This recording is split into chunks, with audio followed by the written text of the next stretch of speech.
Kia ora tātou, nau mai, haere mai.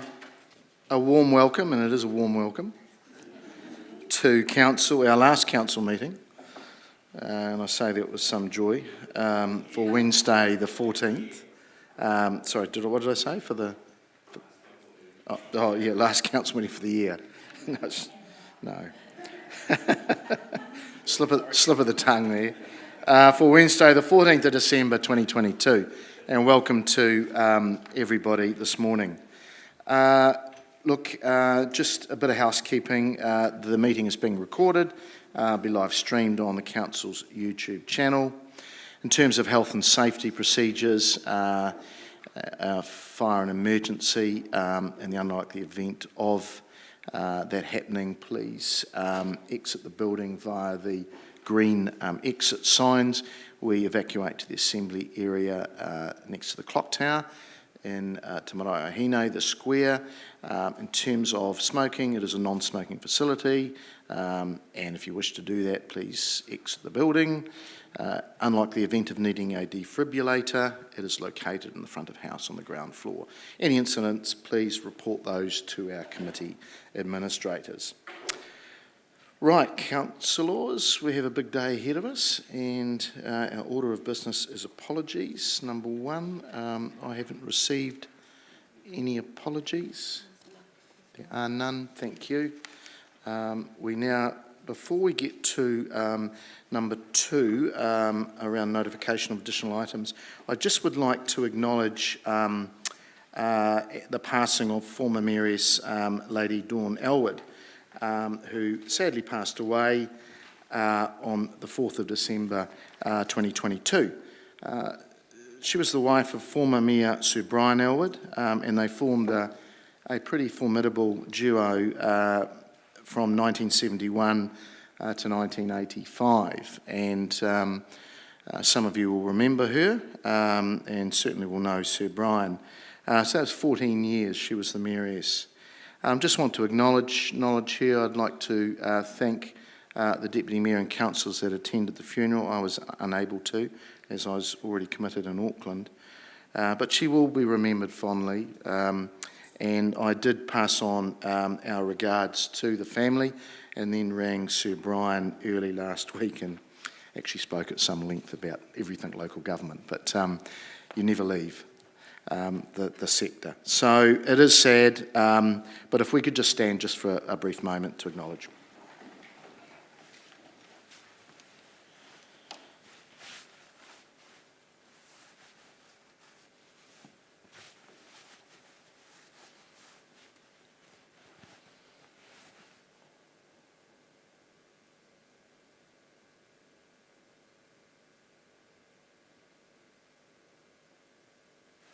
Thank you. Right, we will look to our second paper there around notification of additional items. But before we do that, to accept our additional item, we will need to suspend the standing orders. And there are two resolutions here that Council suspends the standing order 2.7.1, the notice of motion to be in writing be suspended for the duration of this meeting. And number two, standing order 2.20.1, presentations be suspended for the duration of this meeting. The reason being the presentation by Tecton Limited and the notice of motion are related to an item considered at the Council meeting of the 7th of December 2022. Now that will require a majority vote of 75%. So I'm quite happy to put those motions, because I think we do need to discuss it. I'm happy to put those, seconded by the Deputy Mayor. If there's no comments, we will just vote on this, please. Thank you.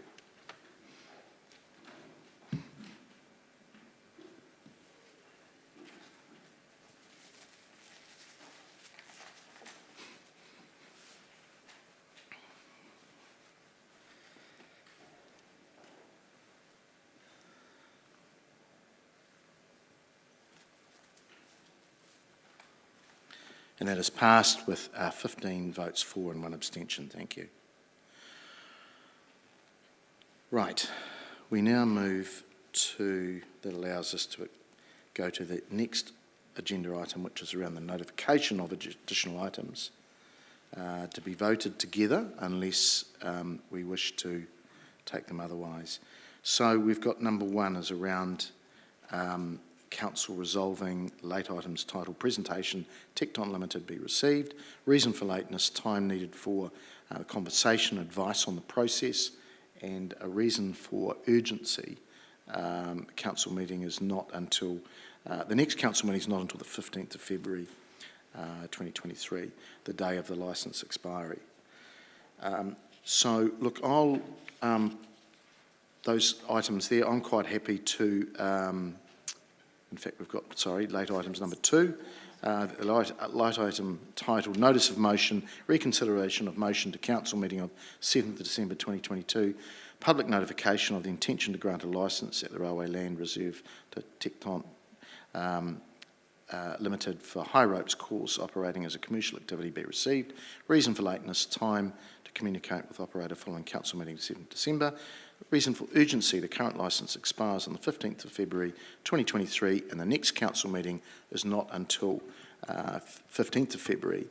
Tecton have requested an extension of the licence to give them confidence to invest in the safety audit that is required to reopen their operations. So, look, I'm happy to move those, seconded by Councillor Naylor. And are there any comments to this? There being none, we will vote, please.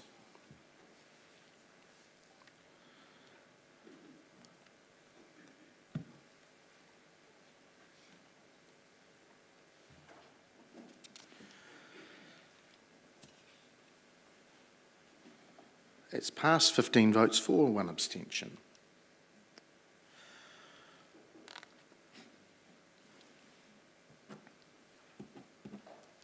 Okay. Number 3 is around declarations of interest, and I will declare an interest in number 6, but I'm still going to stay in the chair. I won't vote on the actual paper, but just letting you know that that's my intention, and I'll seek some advice on that as well. Are there any other declarations of interest? There being none, we will move on to number 4, which is confirming our minutes of the meeting of 7th December. So,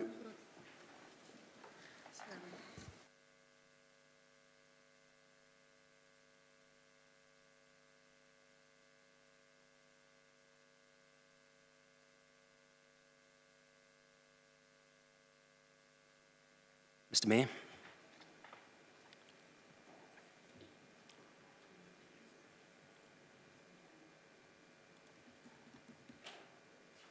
all right, just in terms of confirming the minutes, we have an amendment to it around the page 11. It's around a proposal to grant a licence on the Railway Land Reserve to Tecton Limited. Recommendation was lost. Minutes need to reflect this by removing the word resolved from this minute note. Councillor Arnott. Thank you, Mr. Mayor, and good morning. I'd like to start off this morning, please, with an apology to the Chamber. Last week, there was a connection problem with my voting console, and I think there actually still is. Councillor Wood's 2 3-water submissions, my name was missing on both of the voting lists at the end of both votes. Unfortunately, I was recorded as not supporting both of Councillor Wood's motions, when in fact I certainly do. Thankfully, my voting would not have affected the final decisions. I should have been more careful, and I should have seen that I was missing. And for that, I take full responsibility. Thank you. All right, we can note that. Thank you. All right, so look, we've got the confirmation of the minutes here that Council resolves that the minutes of the Council meeting of the 7th of December 2022, Part 1 public, as amended, be confirmed as a true and correct record. I'll look to move that with those amendments and seconded by the Deputy Mayor. Are there any further matters arising? Sorry, Mr. Mayor, can I just inquire further with Councillor Arnott's status of his vote? where it didn't show in the order, and yet he's saying he voted in support of both those recommendations. In the minute, it's been recorded as opposing. Can I just understand the status? Was his vote recorded as opposing somehow? 'Cause I think this is quite an important issue of records of... Yeah, and look, he did, I don't know what you did, councillor, but... No, I'm just wanting a correction if it's just being guessed. If I can get an update through you, We the can, status. of we can note that he's indicated that he feels that he's voted the wrong way, Okay, but he's actually voted, okay. but it's noted. It's more Yeah. that status rather than... Yeah. I don't think we're going to change, we can't change the vote because it is what it is. Okay. Thank you, Mr Mayor, that's helpful. Cool. Reassuring at least. Thank you. Okay, we'll go back to our confirmation of the minutes, and we just might want to check your console there, councillor.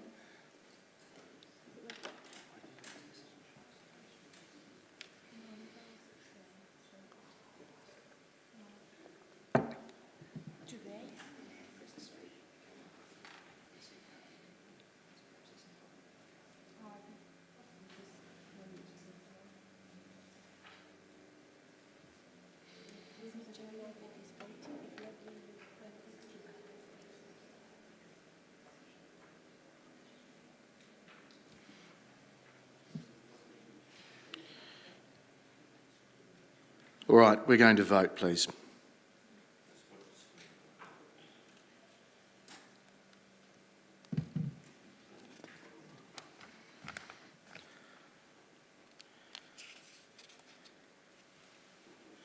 That's passed, 16 votes for, none against. Councillor, your console is working. Right. We now move to number 5, which is a presentation from the Disability Reference Group, and we have the chairperson here, Mr. Nick Dow. Nick, welcome. Good to see you again. And Nick, you have a PowerPoint there. Great. And Nick, it is 10 minutes for your presentation. You've presented to us before, so up to you whether you want to leave some time for questions if need be. I will do, thank you, Mr Mayor. And you've got your clicker there to click to the next slide. Thank you. Thank you. Right, Mr Mayor, councillors, council officers, members of the public, thank you very much for having me along to the meeting today. My name is Nick Dow. I am the chairperson of the Council's Disability Reference Group. I'm just here to have a quick chat about what we've been up to over the past 12 months or so. So a new person was elected from within the group. That was me. We also had a number of new members recruited through an interview process around the middle of this year. And meetings were held monthly with members contributing either in person or online. So our achievements for the year. Apologies for the small print. The companion card scheme has been expanded to cover council-controlled and commercial organisations, including Te Manua, Focal Point Cinema and Esplanade Scenic Railway. So the companion card is basically for those who are sufficiently disabled who require a assistant at events. The companion card means that their assistant can get in for free, so it removes the financial barrier from having that assistance. In addition, improvements have been made to mobility parking, such as the car park at the new river bridge here, Arokotahi, and that's as pictured. And funding has been approved in the 22-23 financial year for continuation of the accessibility assessment of council facilities. Issues and topics that we were consulted on through the year. E-scooters, the Streets for People project in the square, discussion of access and safety around the civic and cultural precinct, so that's the Globe Theatre, George Street, etc. Emergency management considerations, communication considerations, for instance, easy read election information, New Zealand Sign Language interpreters for Meet the Candidates meetings. Discussion of access to major events, such as the Festival of Culture, council adoption of the Enabling Good Lives principles, a discussion of the scheme around medium density housing, and improving outcomes for the entire disabled community, not just those directly funded by a disability support service. So our plans for 2023, we are keen to engage with councillors and council officers around how to move the EGL principles from adoption into action. We are also keen to improve engagement between the reference group and the wider disabled community. We intend to provide our views on the Council's long-term plan early in the new year. And one other point that was discussed at our meeting this week, we intend to continue the audit around the accessibility of council facilities and be in discussions for any additions or changes that may need to be made. So, finishing up, I'd like to acknowledge the Disability Reference Group members for the year, particularly the departing members. Martin Sullivan was our founding member of the group, and also Lawrence Chock. I'd also like to acknowledge city councillors and council officers. So that leaves me to open the floor for any questions, please. Great, thanks, Nick. Very, very good and quite thorough. We appreciate the slide deck there. A number of questions. Councillor Harpiter.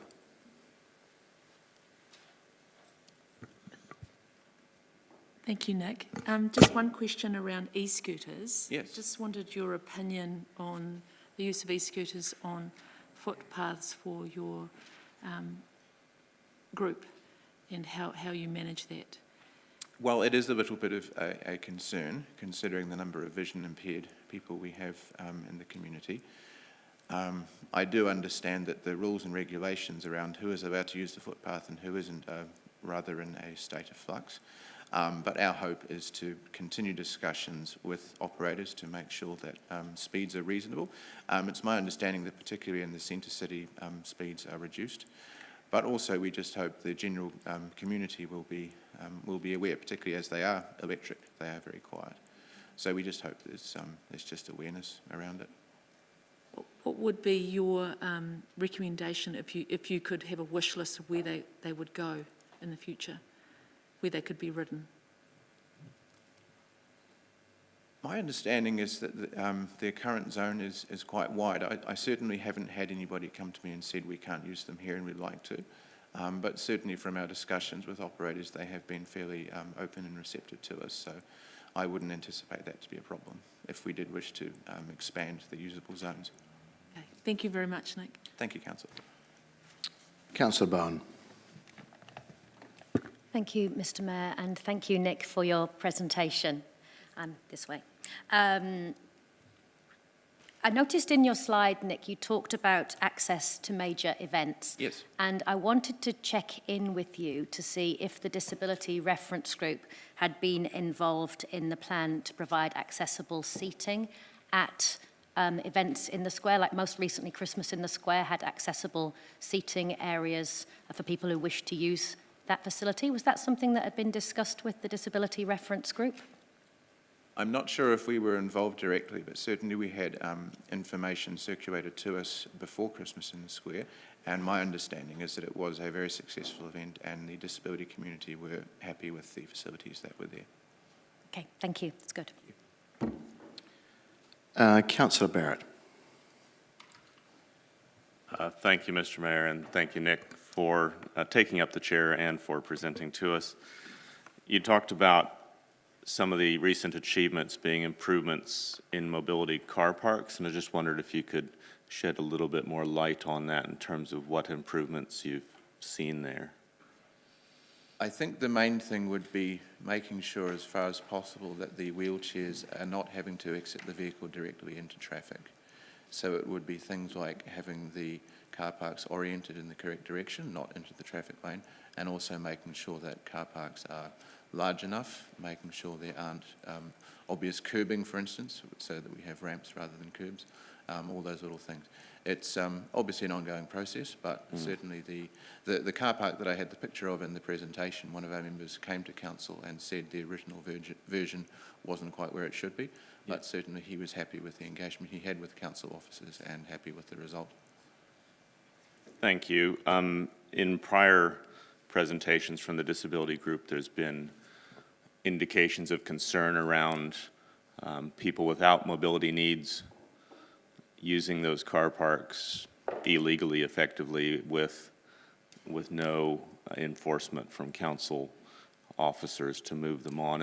Are there ongoing concerns around the misuse of mobility car parks by members of the general public? Yes, I think those concerns do exist.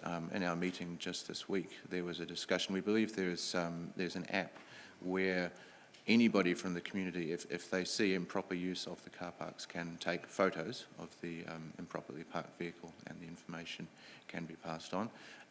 Whether it may be possible in future to have some form of publicity campaign around the importance of the car parks, and also the importance of making sure that they are only used by the disability community. Now, as someone who is trained in finance and accounting, I'm aware that it is a hard sell requiring taxpayers to fund a service that a lot of them cannot use, but I guess that's just part and parcel of being a good citizen. So, Thank you. Yeah. Appreciate the answers, Nick. Mr. Mayor. thank you, Councillor. Councillor Johnson. Thanks, Mr. Mayor. And thanks, Nick, for your presentation. I'm interested in your assessment of whether or not the Disability Reference Group is able to create its own agenda of issues that it would like to see council addressing, or whether a lot of your time is taken up in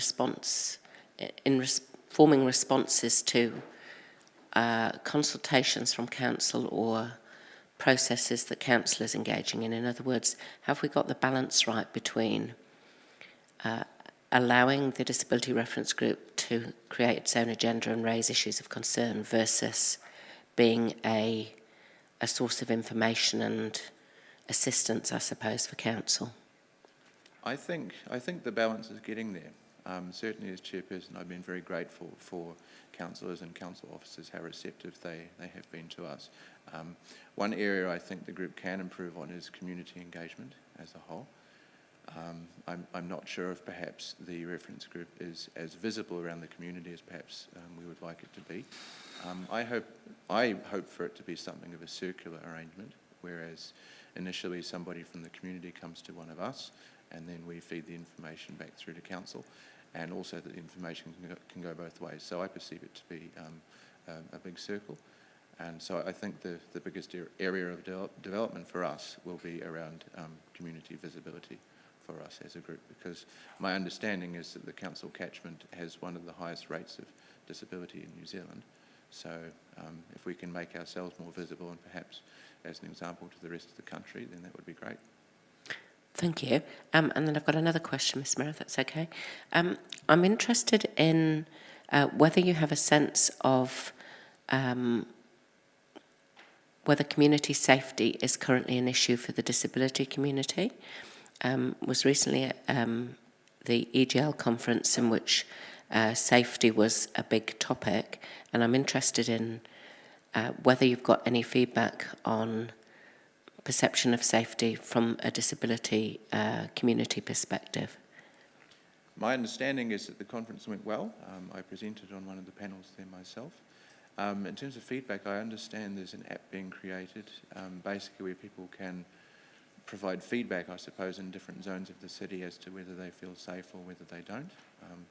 I don't think the app itself is accessible to the public yet, but I believe it will be eventually. I certainly haven't had any specific comment of a lack of safety anywhere, but I think things are moving in the correct direction there. Okay, thank you. Is that an independent app, or who's creating the app, and where does the information go back to afterwards?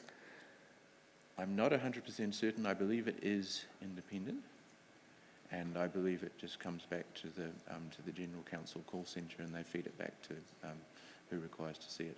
But I'm happy to be corrected if anybody has more information on that. Okay, thank you. Thanks, Mr. Mayor. Great. Look, thank you, Nick. That's all the questions we have. Appreciate you coming in.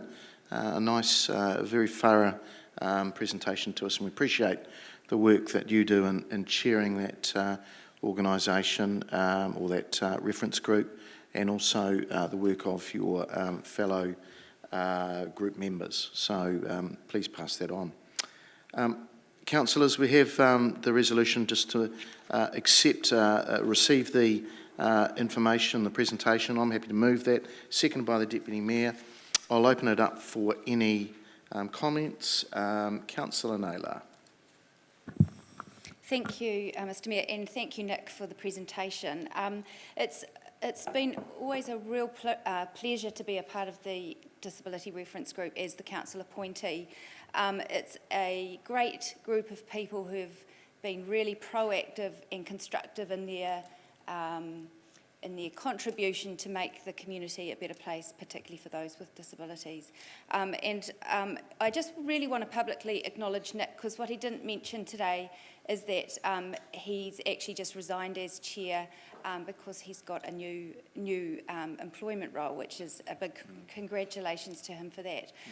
So he chaired his last meeting this week, so we will be appointing a new chair in the new year. But just want to thank you, Nick, for your leadership of that group and all the work that you've put in, which is, you know, very, very capably throughout the last couple of years. So, and I also just want to acknowledge the staff. The group has always been very well supported by staff, and the staff have always been really responsive to the issues that have been brought to the table by the group. So that's been really pleasing, and thank you very much for that. Councillor Barrett.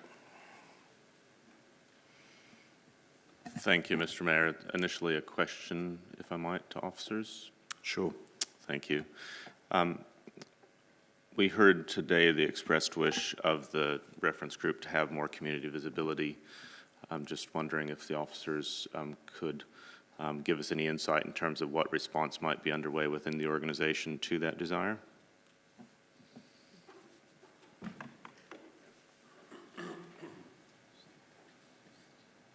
Anna Baker, Acting Chief Executive Unit Manager. I keep forgetting the title.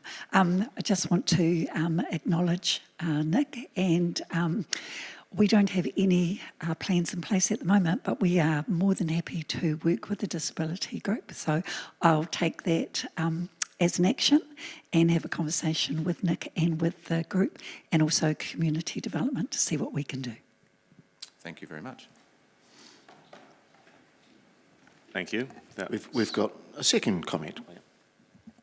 Kia ora, just Stephanie Valvin, Community Development Manager. Further to that, we are going to be doing some recruitment for new members in the new year, so alongside that we'll be doing a bit of promotion about the group generally, and making sure our web presence is enhanced as well. There's already a bit on there, but I think we can expand that.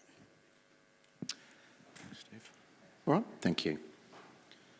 Okay, Councillor Johnson. Thanks, Mr. Mayor.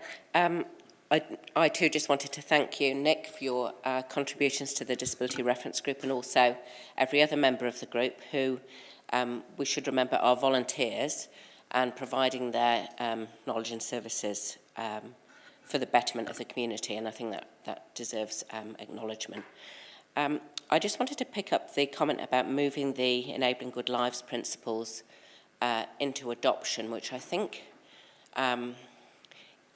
maybe more of a challenge than to do than to say. But I wanted to just raise it, I suppose, in our consciousness. It may be something that needs to be looked at in terms of long-term plan policy changes. It was good that we adopted the Enabling Good Lives principles, but it needs to be more than just an adoption on a piece of paper. It needs to actually translate into real change in how we do things. And so I just wanted to make a comment at this point to say that we should highlight that as a focus for action when planning the long-term plan policy. So just bringing that up to people's awareness. Thank you. Thank you, Councillor. Councillor Arnott. Thank you, Mr. Mayor. Thank you, Nick. I just wanted to make a comment. I think the app you're talking about is the SnapSend Solve app, which I've been using quite a bit myself recently, and there's an option in there for parking. And I've been impressed with how quick my issues have been resolved. Thank you. Thank you, Councillor. Good to know. All right. Okay, that's, we will now go to vote, please.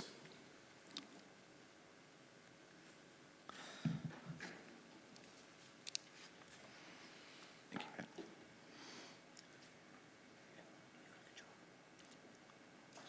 And it's passed 16 votes for and none against. Thank you. And thank you, Nick. Thank you, Mr Mayor. Right, we now move to our next late item, and this is a presentation by Tecton. So I'll invite Todd up. Thank you.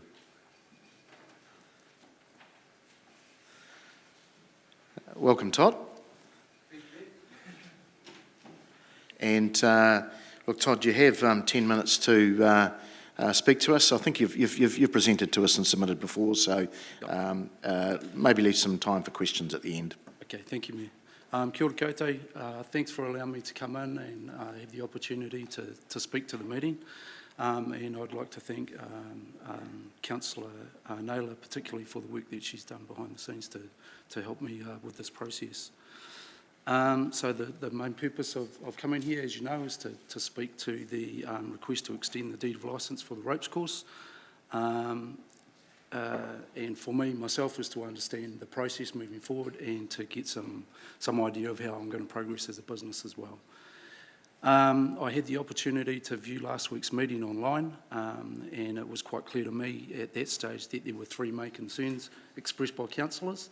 So those are the things that I intend to talk to today.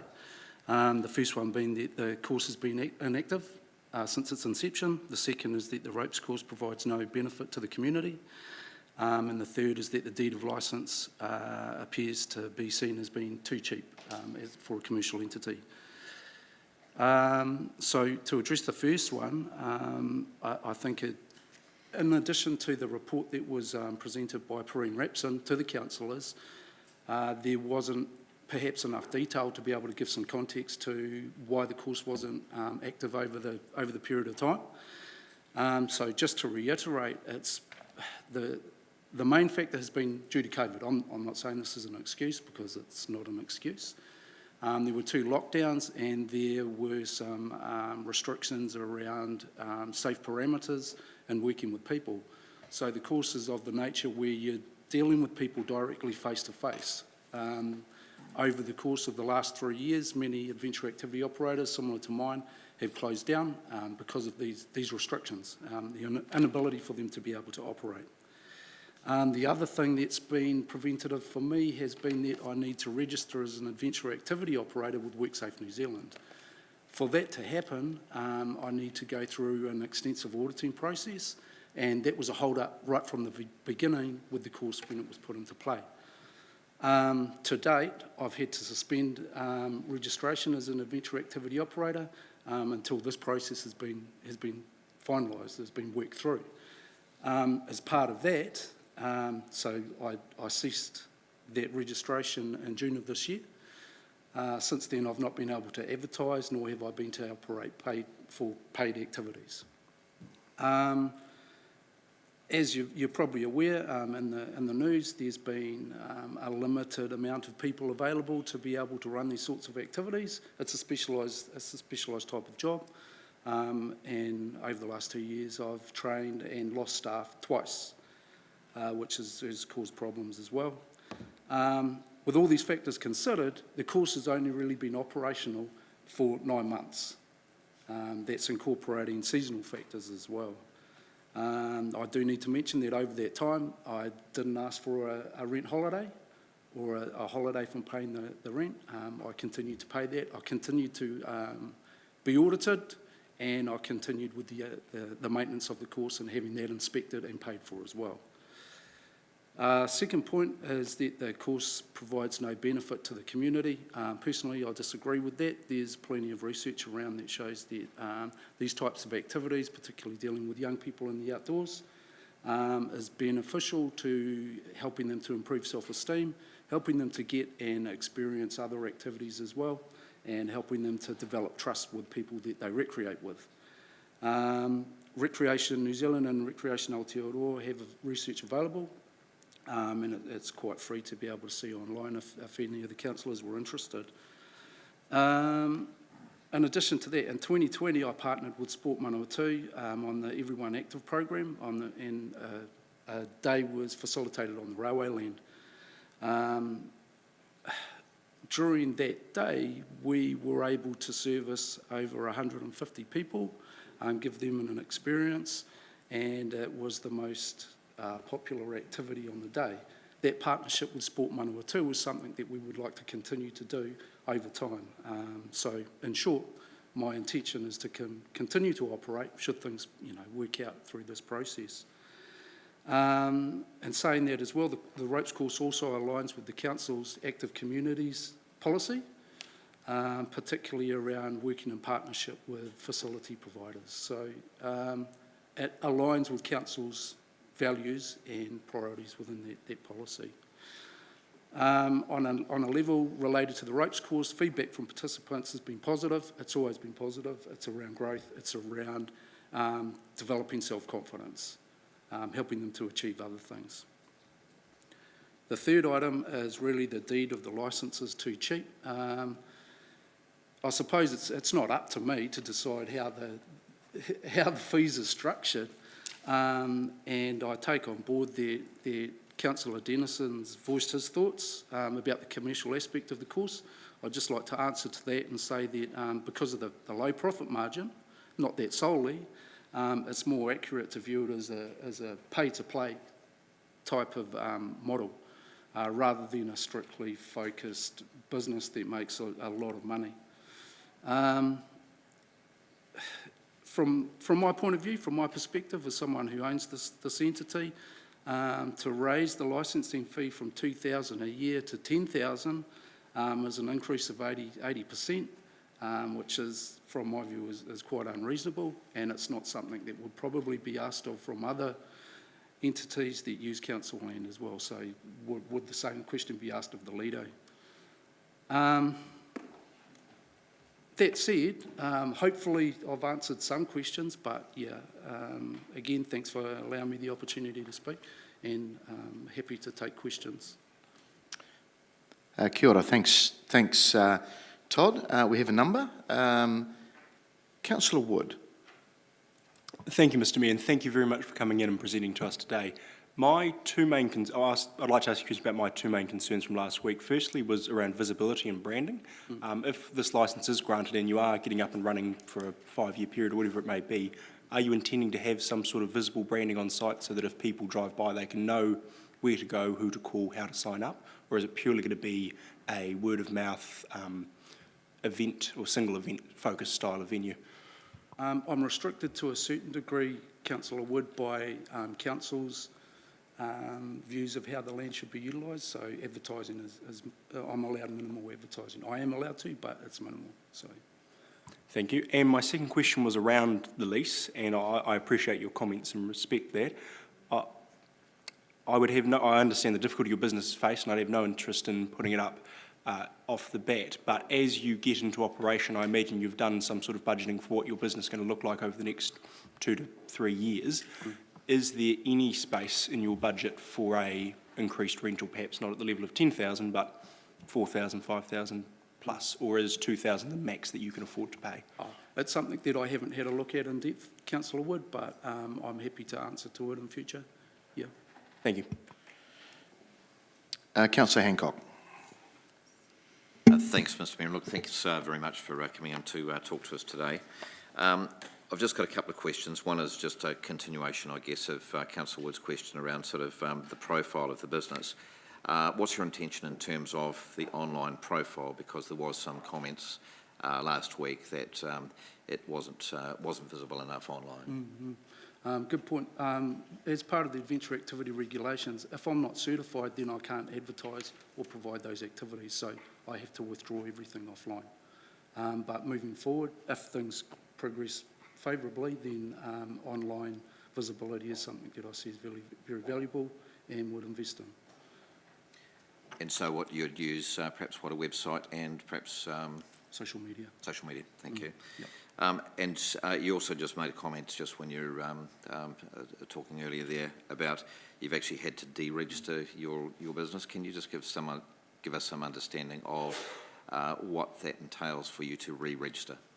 To re-register, it requires a two-stage audit, which is a view of safety management systems and document form, and a on-site visit as well by an acknowledged technical expert and auditor, cost of which is around $4,000.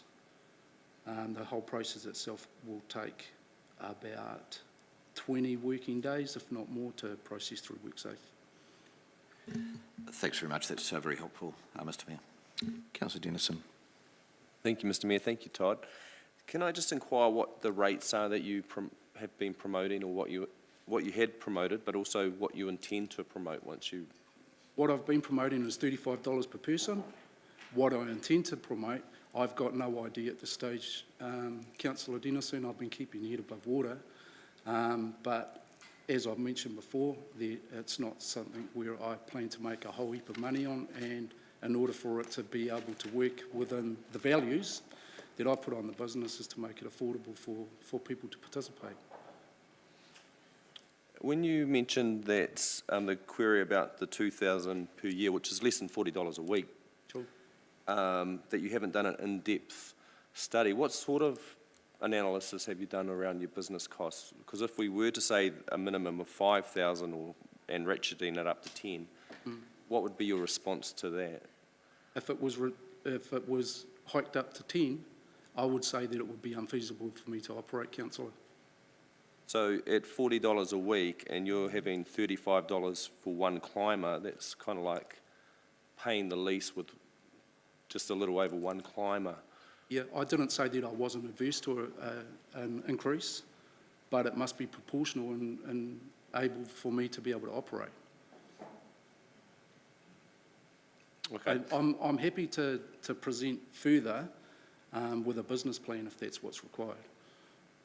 Well, personally, I thought you might have had one already. That's why I wondered if we had been working with our officer to kind of work that out, but there was no, seems like, can I just understand how much engagement have you had with our property manager? So I've stayed in touch with property managers since the lockdown of COVID, and just informing them of the status of things and where the business was at. So it's been as things have changed. It's been regular contact. Okay. Thanks, Mr Mayor. Thank you. Councillor Zabellan. Thank you, Mr Mayor. Thank you very much for your presentation. I just had a question about the government made changes to the adventure activities regulations that came into effect in October. Is that correct? So I was just curious if the changes to registration requirements and things like that you referred to earlier, is that related to this change, or is that actually going to create further changes for you in your operations? There will be further changes to the regulations next year. I don't know what that looks like. It hasn't been released yet, but I expect that the implications on the business will be minor, will be mainly administrative. Excellent. So not anticipating any extra or greater extra cost as a result of those? Not huge cost, minimal. Great. Thank you very much, Thank you. Mr Mayor. Councillor Johnson. Thanks, Mr Mayor. Thanks, Todd, for your time and explanations. I'm just interested to explore, to get a full understanding of why the business hasn't been operational since June. My understanding from what you said was that was due to needing the WorkSafe audit. Is that correct? Well, the WorkSafe audit, it runs for the period of 3 years. So it had expired in May. I decided to cease operation in June, or cease that certification in June, because of uncertainty about this process and how things would go moving forward. But there were also personal issues that I was dealing with at the time that had uncertainty around the business. So I didn't, that's not something I really wanted to speak about, but that's the reason. Okay. No, well, it does help.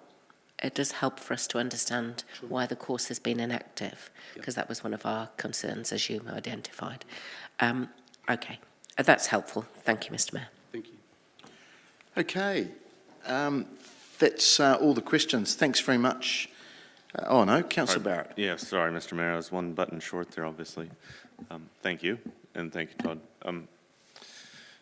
Things going well, what does the future look like?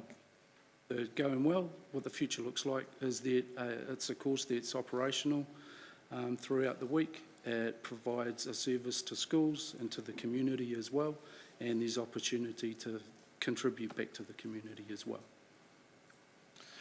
And is that like a regular opening hours kind of that people can go and access that activity, or is it always sort of booked online? Like, what's the actual sort of community interface with that then? So as it was set up initially in the inception stage, it was for bookings to be taken online and for walk-ons to happen when the course was open every second weekend during the summer months.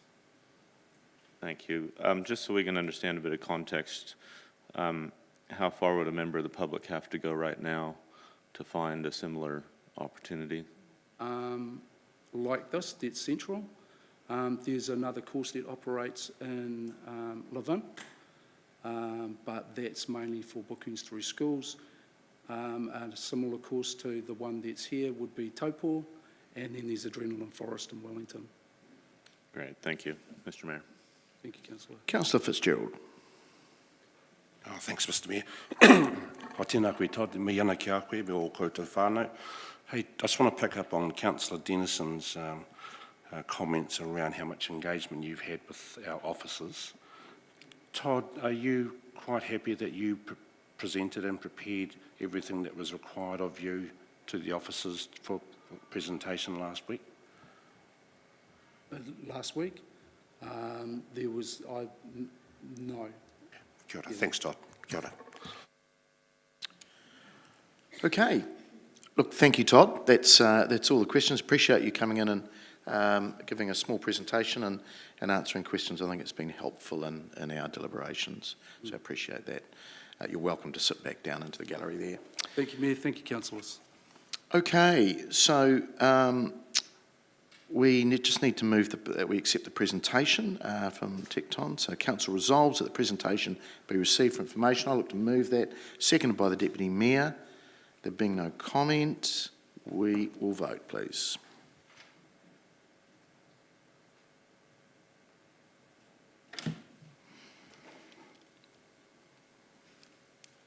That is passed. 15 votes for, 1 abstention.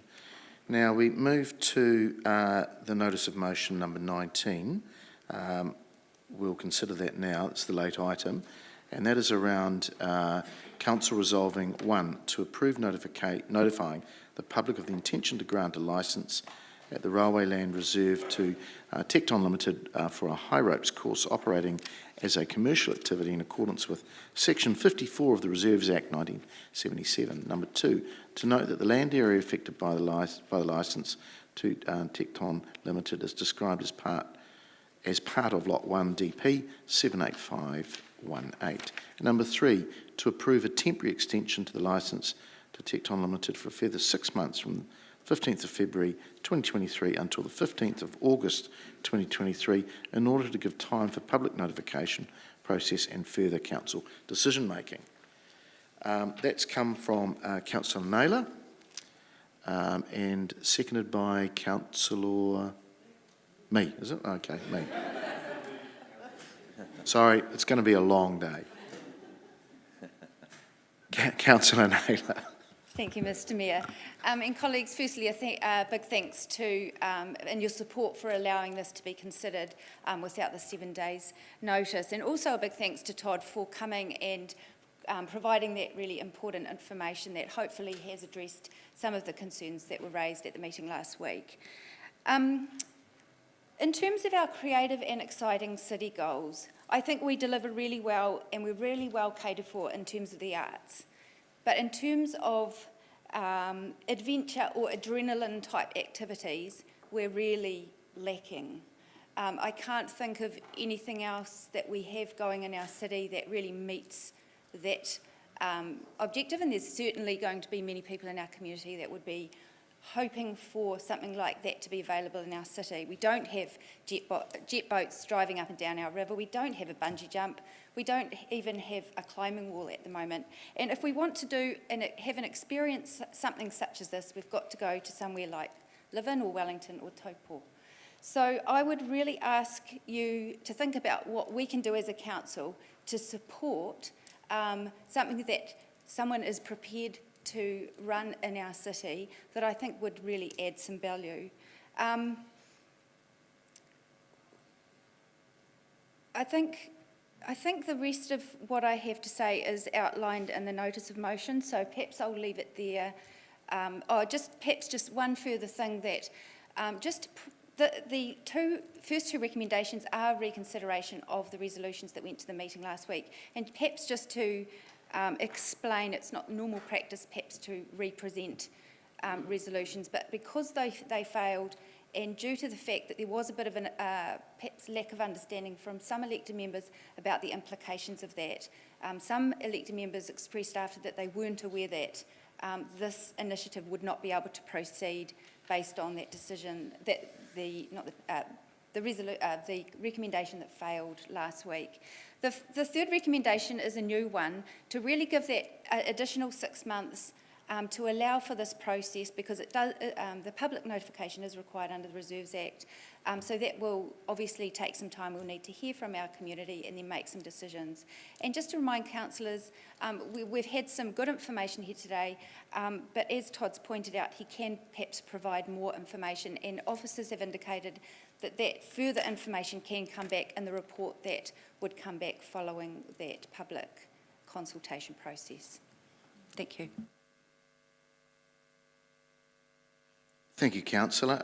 Look, I'm happy to support this. I think it was helpful having Todd here to present and answer some direct questions of various councillors. And I mean, what we're doing now is giving the business an opportunity to put its best face forward and going ahead. And look, I think there is with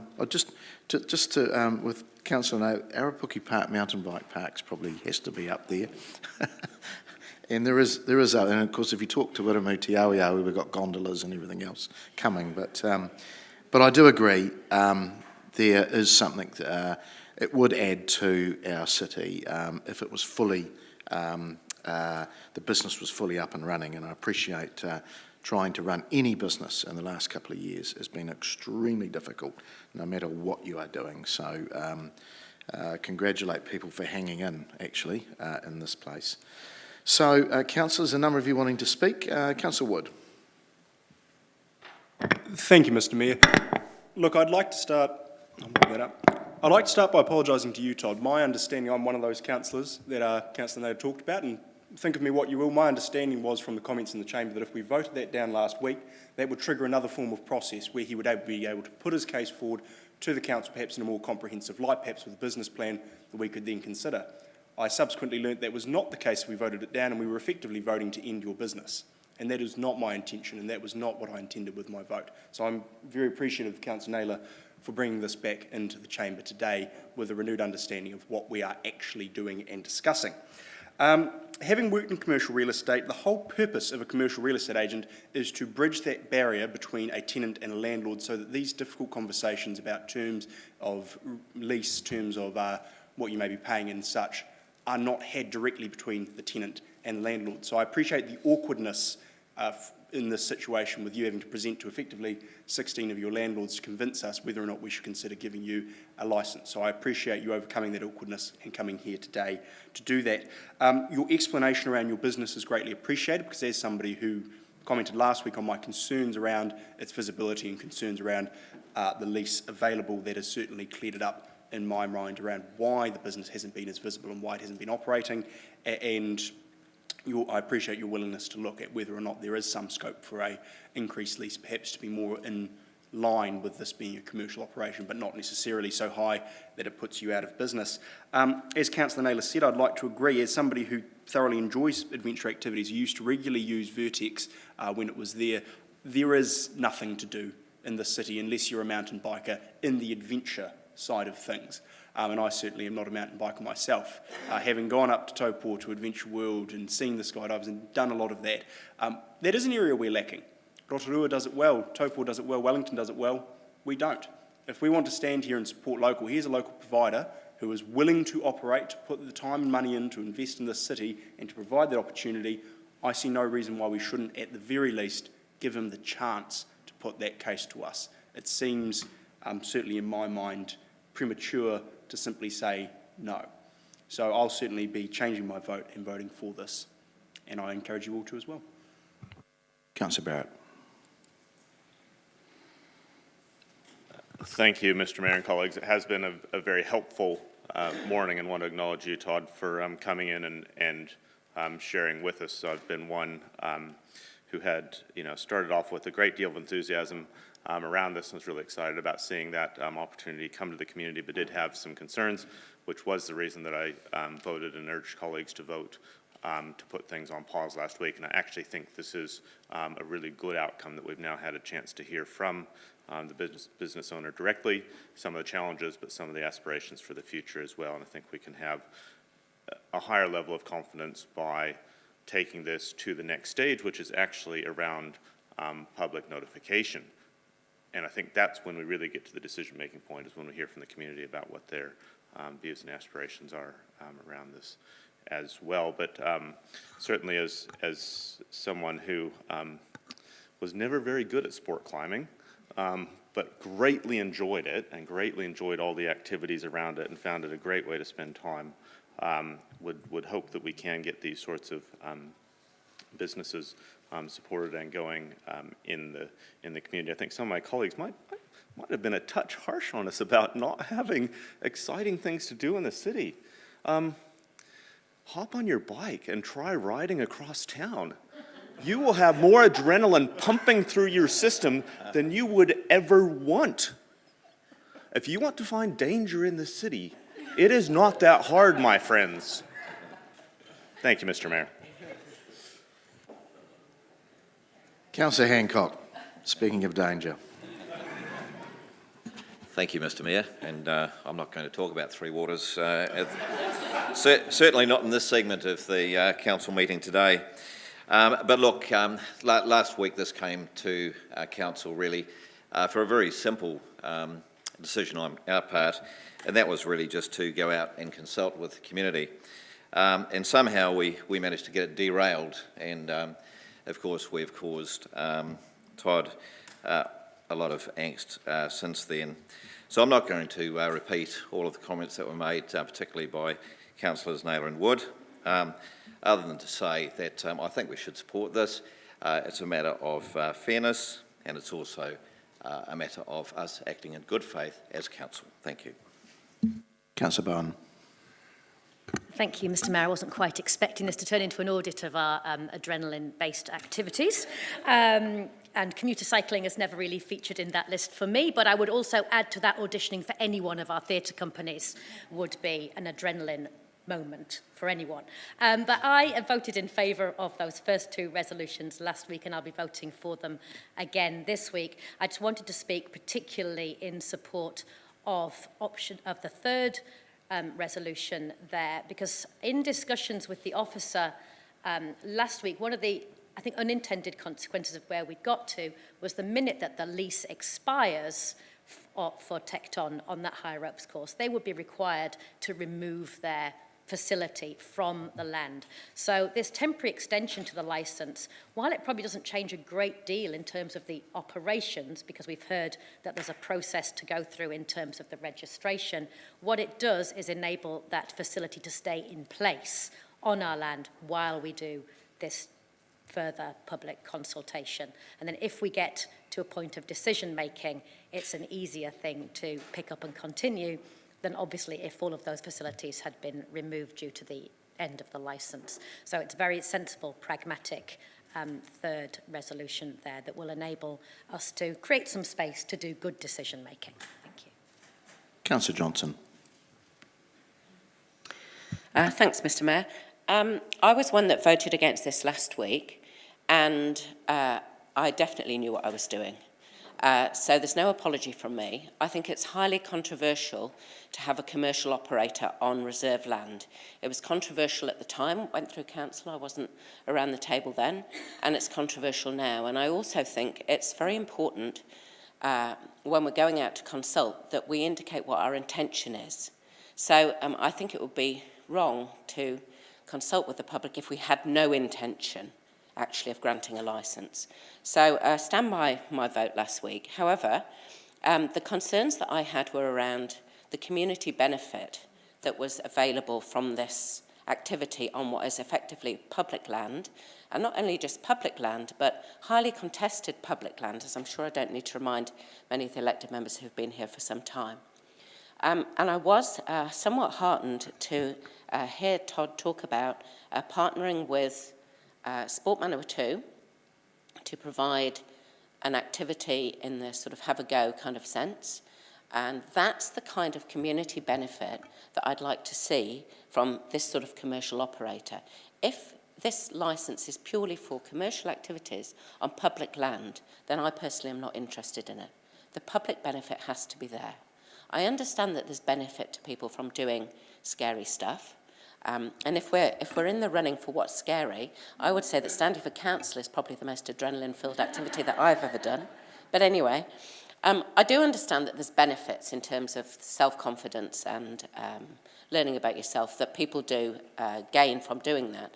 But what I'm interested in is not people from firms that are having days out. I'm interested in members of the community having the opportunity to access activities like this at lower cost. And so I was very heartened to hear about the activity with Sport Manawatu, and I hope that that sort of thing continues. The other thing I would say is that there has been a significant period of inactivity, and that also concerned me. And again, I think Todd answered that. So I actually think that whilst it may be a bit messy, this has been a helpful process. We've got more information as a result of last week's decision. And I think we feel more confident in going out to consult with the public on reissuing the licence. So I'm happy to support that this week. Thank you. Councillor Fitzgerald. Thanks, Mr Mayor. Kia ora, Todd, again. Yeah, I was one of those that voted yes, and I'll share Councillor Wood's, we didn't understand what we were actually doing, and that's a slight on us as councillors. But what was clear to me, perhaps to other councillors last week, was the lack of information that was presented to us by the officers. And that's what drove, I think, a lot of our concerns. What sort of business is it? How successful is it? So, I'm definitely going to vote for this again, as I did last week. But it's, even though, and Councillor Johnson's quite right, it did get messy, but it got messy because we didn't ask the right information from the submitter company, Tecton. And the presentation last week was missing lots of information, which, in my opinion, drove a lot of those questions and concerns. So, and I urge all the councillors today to vote in favour of this as well. Kia ora. Councillor Isabella. Thank you, Mr Mayor. I just wanted to acknowledge what seems to me to be an extraordinary sequence of unfortunate events with changing government regulations and staff pressures, COVID regulations and uncertainty. We all know what it's like to operate in that environment. It must be very difficult in just starting out. And we know there is more government regulations coming for you to adapt to. So I just really want to commend your resilience for hanging in there this time. I'd really like to see Tecton given a chance to find their feet and a chance to succeed, basically a fair shot. That appears to be in our hands at the moment to get that process rolling. What I'd really like to see is it in the hands of Todd, so we can see what he does with it. And looking forward to, hopefully, I will be supporting this, and as I did last week, and I'd really like to see the process rolling so you can have more certainty about where you're going to go with this in the future. Thank you. Councillor Dennison. Thank you, Mr Mayor. Too, like Councillor Johnson would say, I knew what we were doing last week, and with the information we had, that was, in my view, it was a tied vote, but I'm very comfortable with the decision, not knowing the rates, not knowing the use, and entering again into a commercial activity.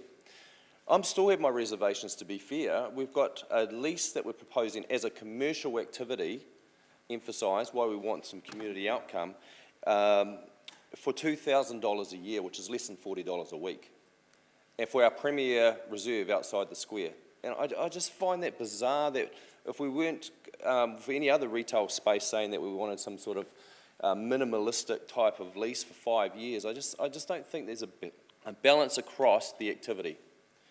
It'd be fair, I did have my reservations back 5 years ago when we had this, and to date, my questions and the responses necessarily didn't build or add to that confidence. Where the increase to the lease, there hasn't been an inquiry in depth around how that might be modelled. Around the youths, every second weekend being available to the public at $35 per person. I just don't see and that day with Sport Manawatu being emphasised, I was actually there at the latter part of that day, and I did see that activity, and unfortunately I didn't see the numbers participating because it was right at the end of that day, but that was a one-off activity, and I'm not sure that Sport Manawatu are planning to do that activity throughout the year, multiple times, to create that kind of exposure and community use. So still a lot of vagary in it from my mind.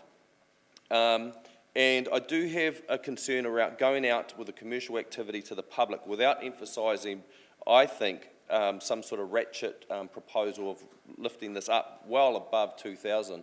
I would have thought 5,000 would have been a minimal amount. And I know 2,000 to 5,000 is not a lot from a city perspective as far as our counts, but it's the principle of the thing in my mind. And even up to 10,000 on a commercial activity, I still think that's fairly generous as far as the opportunity the operator has with the lease over 5 years. So what we're doing here is just giving a little bit of extension, going out for consultation, but I think it would be unfair to indicate right at this point that I'm happy with the terms. I think we do need to address the financial aspects of it, or have subsequently some sort of cap or community rates incorporated in the lease, so there's actually some expectation around numbers, around value to the city, and at the moment we don't have any of that. So I'll vote now, but with the notion that when this comes back, there'll be deep inquiry on those aspects to build confidence around. Thank you. Councillor Hapeta. Thank you. I actually wasn't present for this item last week, so I kind of made it a bit awkward. Had to step out for a matter with immigration. But anyway, beside that, I, as a business, as a tourism business, and I do hate using this, but as a tourism business, it has been tough. And I do take my hat off for you, because tourism activity over the last 2 years have really struggled, and I take my hat off to you to try and get a business up and running. I know you've had it for a number of years, but for the last 2 years it's been really tough. You've had more red tape than any other business that had red tape. You've been closed. Hospitality's been, we've had our doors open a bit more, but tourism businesses have been a lot harder. So for me, when I read this, and I actually heard you talk, and I think to the officer, I think having you here is probably, and thanks to Councillor Naylor, having you here has been a lot better. So having you here and to answer the questions that you answered, I think it's been better for all of us to hear your story. So for me, I'm going to vote with the motions that have been put onto the table, because I think hearing the story has made a huge difference to how people are going to vote around the table. So thank you very much. And the $2,000 for a business that's getting up and running, I actually don't think it's that bad. So good luck to you. Before I go back to write a reply to Councillor Naylor, Councillor Fitzgerald, you've jumped back in again, or you just... well, you can't speak again unless it's a question. Yes, Mr Mayor, I do have a question. Is that okay? Yeah, sure. So when the circus sets up, are they also setting up on reserve land?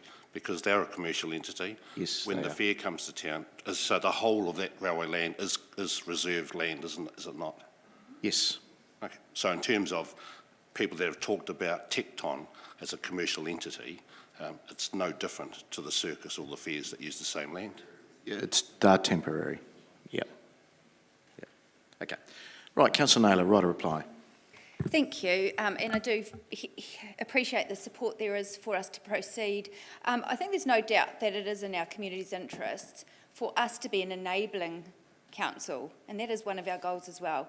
And I think sometimes we do create some pretty high hoops to make people jump through, and I think we need to think about that particularly in the light of later item where we hear, the survey that's later on our agenda, I think if we can move this to the next stage, I also we need to think about how we can make processes more enabling for initiatives such as this. I think this is an initiative, many initiatives in our city that are beneficial to our community. We pay them a lot of money. We pay community groups, we pay Te Manawa, we pay, many, many groups in our city. This is an initiative where someone's coming to us and they will pay us money to come here. So this is not going to cost us money. We've got nothing to lose to progress this. We've got everything to gain for our city. So appreciate your support. All right, councillors, we will vote on the three notices of motion on the screen.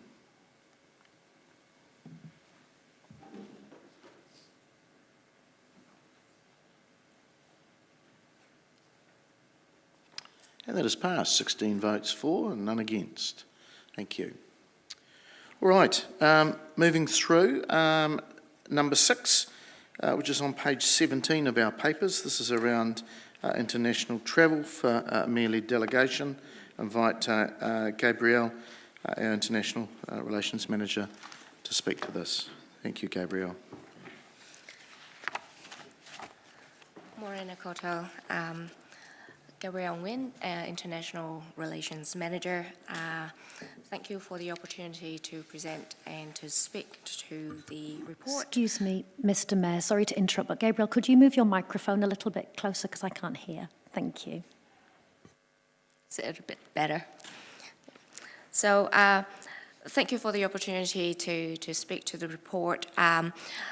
Just to set the scene very briefly, our international trips, or should be more accurately called international mission, the purpose of the mission is fourfold. So firstly, we need to strengthen the international relations that are very important to the growth of our city in many areas.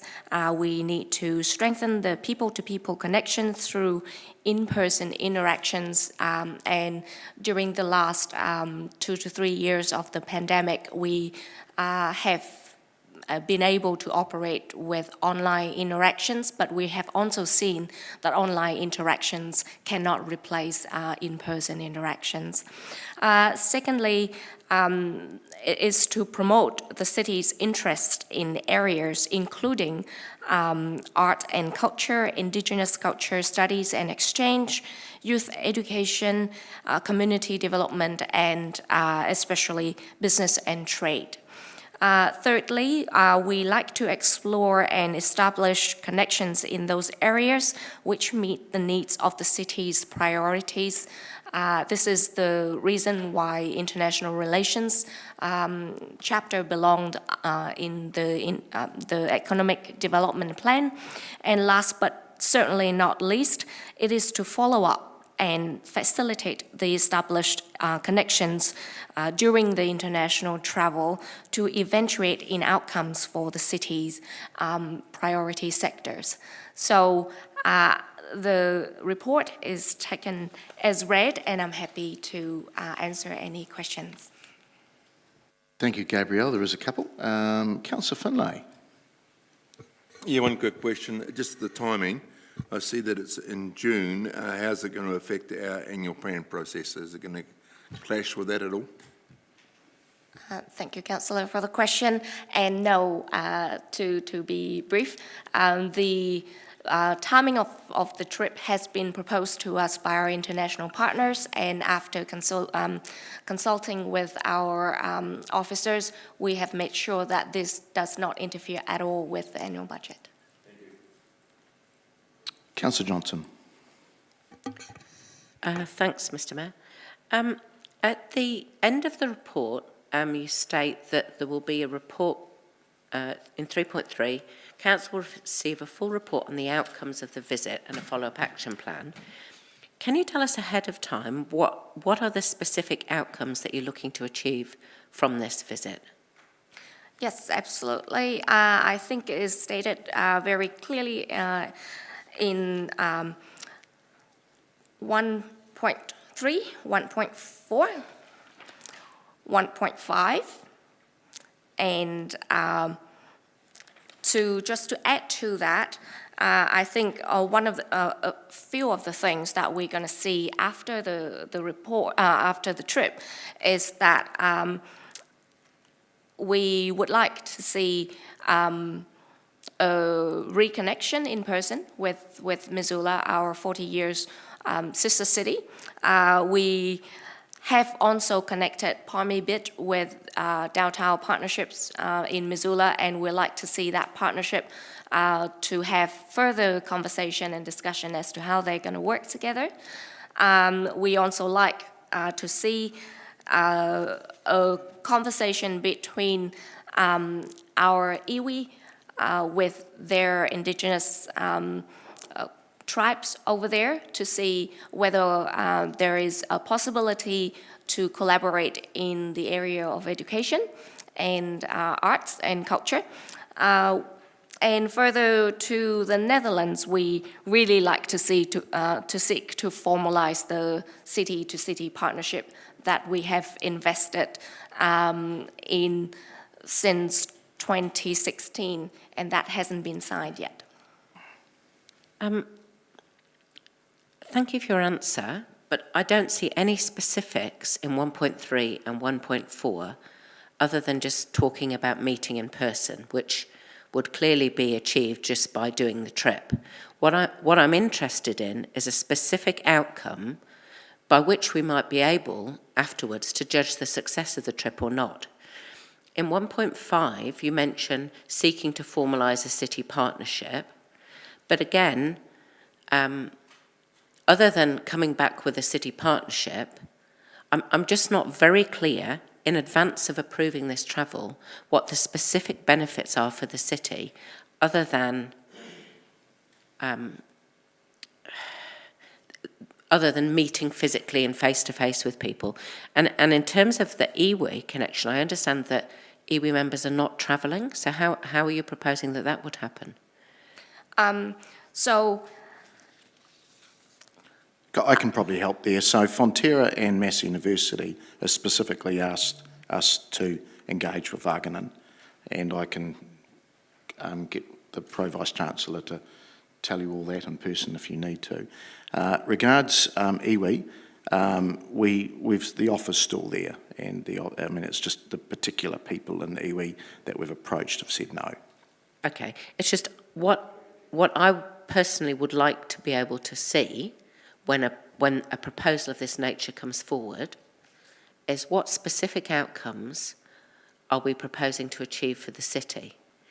So that afterwards, when the report comes back with the outcomes that have been achieved and the follow-up action plan, we've got some way of judging whether trips like this have been successful. And those outcomes, to my mind, need to be separate from the obvious outcome of just meeting people face to face. So that's what I was trying to elicit from my questions. I think, thank you, Mr. Mayor, for the explanation. I think I can add a little bit to that as well. And even though that we are still in a very initial step of planning the trip, we have already received interest from the Maori business community to send a delegation to go with us to Europe, to the Netherlands in this case, following up another initiative that we did earlier this year, hosting the European Union trade delegation and talking about the free trade agreement there. So that is a follow-up of another mission that we accomplished this year. And obviously, the role of our function is really to facilitate and promote, but we wouldn't be able to come back with a report of a $sign benefited from the trip. And secondly, we have also received interest, again, very early days, but interest from our IT sector to tag on to our delegation to the US. And this is going to meet their immediate needs of growth and skills shortage for the sector. I'll leave it there, thank you. Thank you. Councillor Wood. Thank you, Mr Mayor. I just have a few questions. Firstly, you've got in here under point 1.9 that the estimated cost is approximately 10,000 to 13,000, with my understanding that being for the Mayor. Given that there's an additional 2 staff members to propose to go along with the trip, would it be fair to say we would just times that figure by 3, so the actual cost of the trip would be 30,000 to 39,000, or is that not correct? That is correct. All right. Is this budgeted expenditure? This is budgeted under the long-term plan and economic development plan, so it is not additional. All right. And my other question is around 2.7, around this formalising our partnership with our potential new city. Is there a consequence of not supporting this would be that that partnership would not be established? Is that correct? So this partnership, as I mentioned, has been in discussion since 2016. We got very close to closing the deal, so to speak, last year, but the proposed trip was cancelled. So we have been in very close conversation with them and with the embassies in the New Zealand embassy in the Netherlands and the Dutch embassy here in Wellington. And so for timing-wise, this is overdue, and I'm afraid that if we delay any further, there would probably raise question of our interest and intention. So if we do not support this, we will not end up with a partnership, most likely. That's what you're saying? There is that risk. And my only follow-up question is, so is this a sister city partnership like we have with Missoula and goodness, I'm still getting the name, Goyang, or is this just a different form of partnership? So we are looking at a full sister city agreement with Wageningen. So Wageningen is a very important city to Europe, but to the world in general. WUR, the Wageningen University in Research, is #1 agricultural university in the world, and the partnership that Massey University has with this WUR is vastly beneficial to the city, and we really treasure that. But not only that, Wageningen has a lot more to offer other than the food tech and the food research that they have. So we would really like to strengthen the existing connection, but also explore further collaboration that we can do with them. So why is nobody from Massey going? So we have had conversation with Massey, and because this is a very sort of high-level planning, we cannot firm up anything with them until, should this recommendation is received and approved, we can then have the authority to go and have further conversation with Massey and invite them to join the delegation. I apologise, this is my final question, but I take that on board, but in this report it has statement here that you're working with CEDA and that if this was to go ahead, CEDA would potentially join our delegation. If that is the intention with Massey, should that be in the report? So the case of CEDA was an example, and again, we have had conversation with them, but nothing is firmed up yet. Right. So Massey is in the same basket. Thank you very much. Really appreciate your answer. Thank you, Councillor. Councillor Meehan. Thank you, Mr Mayor. My question is around recommendation 2. Do you see the Mayor as having a role if she travels? So, yes, because the face-to-face interaction is not only operational, but also about relationship building, and having the mayoress there can, from time to time, be very useful in relationship building. Appreciate that. So you definitely see her holding a role in this trip? Yes, it would be very helpful. Thank you. Councillor Zabellan. Thank you, Mr. Mayor. I just have a question about the Netherlands. I'm not sure of the pronunciation, sorry, Wageningen? Thank you. The University and Research Institute there has quite a heavy focus on climate action for food systems, as well as the AdTech. I was wondering whether you envisage that aspect or any learnings from their work there could flow onto our mission, as you got it? Absolutely. As I state, the partnership between Massey University and Wageningen University in Research has been around agri-tech and food tech, but they have also have other connections with RIDET Institute about future of food. I understand that the WUR is the #1 university and research center for alternative protein and climate change action. So there's a lot of common interest areas that we can explore and further collaborate with them. Thank you, Mr. Mayor.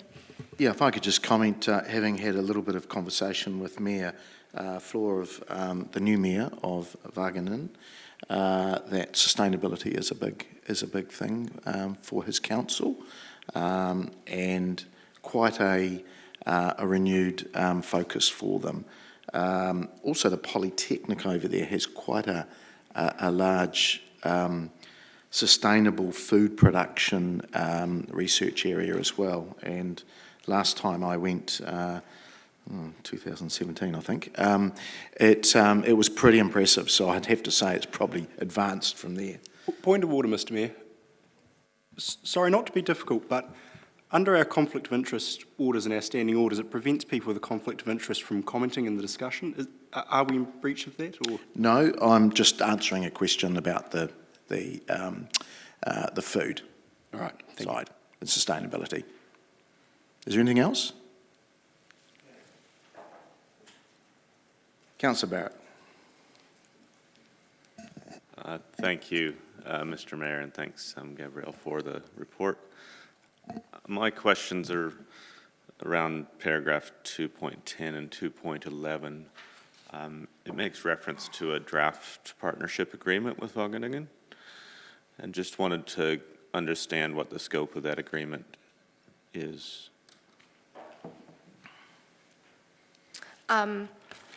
So the scope to formalize and further develop cooperation with Wageningen, it is under the objectives of the EU International City Partnerships Program. So the EU's international city partnership programs are really promoting city-to-city partnership for more immediate actions. So that's wraps around economic development, climate change action, and urban sustainable development. There are other things that were not initially included in that partnership program, but they are adding to it as well. And so the draft agreement could, I guess, if you were to describe the draft agreement, because I don't believe it's been supplied to us, but if you were to describe it to somebody, how would you describe it in terms of what's in it? I think it would probably outline the high-level cooperation of the two cities. So we are talking about, for example, urban sustainable development, but under that we can delve into let's say micro-mobility, the use of traffic in climate action, and a lot more into the nature-based solution for climate change. And is there anything in the agreement that kind of, I guess, prompts it being an active part of what this city does and what that city does? So there is scope for us to work together in many things, but the overarching agreement under this international city partnership program is rather generic so that each city partnership can dwell more into the uniqueness of their own. So as we have been talking about, Wageningen and Palmerston North have a very strong common interest in the food area.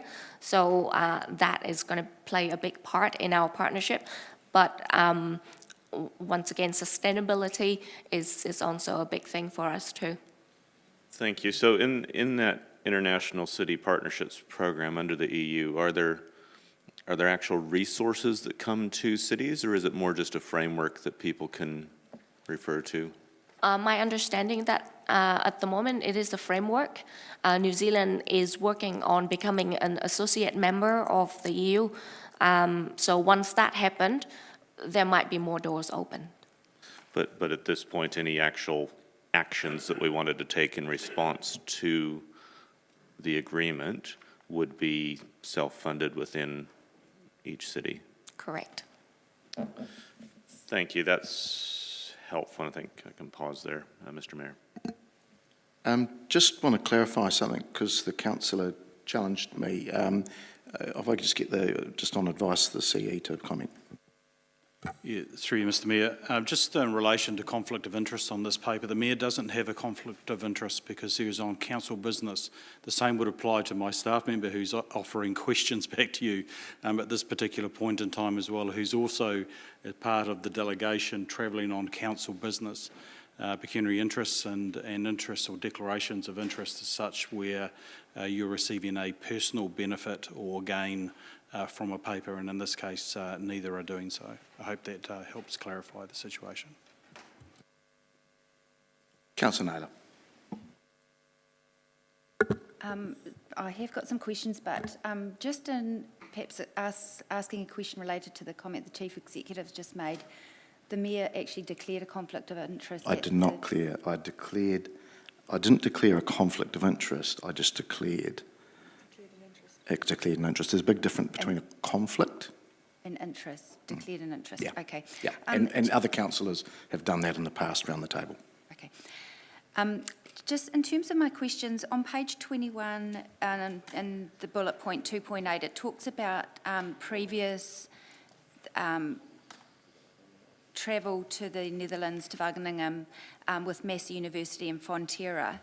Has there been any communication to date with Massey or Fonterra regarding a potential trip?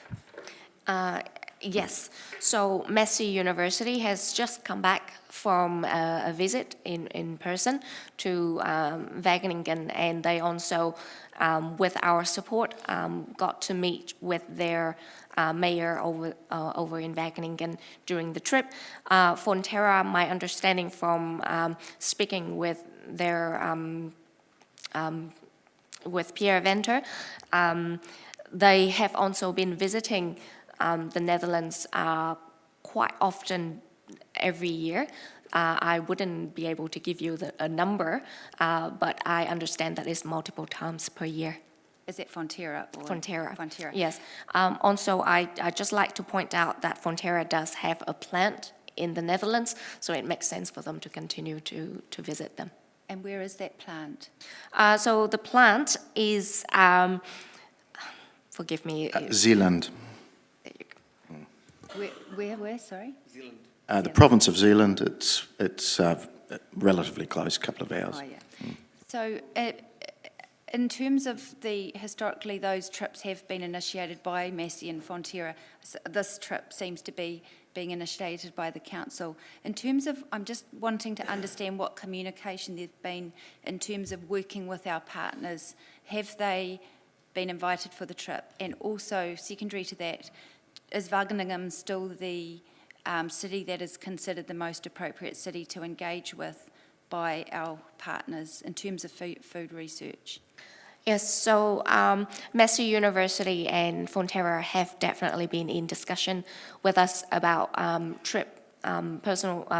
in-person trip to the Netherlands and Wageningen in this case. They are definitely very supportive and both identify Wageningen as the desired city partner for Palmerston North. Okay. Thank you. And just further to Councillor Finlay's question around the timing being in June, and in the paper it says, I think the proposed schedule has the Mayor arriving home on the 18th of June. In our meeting calendar, the 14th of June is our deliberations incorporated into the annual budget, which is quite an important meeting. I'm just wondering what impact that might have in terms of our annual budget process for this year, with the Mayor being away for that quite important meeting. Yes, so the itinerary attached to the report is a very sort of high-level proposed itinerary. There is opportunity to firm up details and change dates if need be to suit not only our partners but also Council's calendar. So given that you already said that that had been looked Sorry, at- we've just got comment from Yeah. one of the officers on your question. Sorry, through you, Mr Mayor. Just to clarify, so when we put this itinerary together, we checked in with the governance and checked the deliberation dates, and the dates were originally set to ensure the Mayor was back for deliberations on the annual budget. There may well have been some tweaks to those dates in the intervening period, but as Gabrielle has stated, there's some flexibility there to move those dates. But the plan was always to, and the conversation with the Mayor was to ensure that he was back for deliberations on the annual budget. Okay, thank you. Yeah, the annual budget's 31st of May, deliberations 31st of May and 1 June, and then the adoption on the 14th. On the meeting calendar, it's deliberations incorporated into the annual budget, which is the first time we get the decisions that have been made in the context with the financial implications of that, and sometimes there's some quite significant changes that get debated. Yep, people want to relitigate things, yes.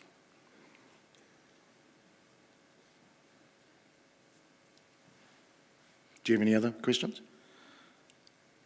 Just so in terms of the flexibility with it, we're being asked to approve the trip, and the delegation itinerary is here that does clash. What would be the process? Perhaps I'll just leave it for now. I'm just not sure how that would work in terms of what we're approving today, but I'll come back to it.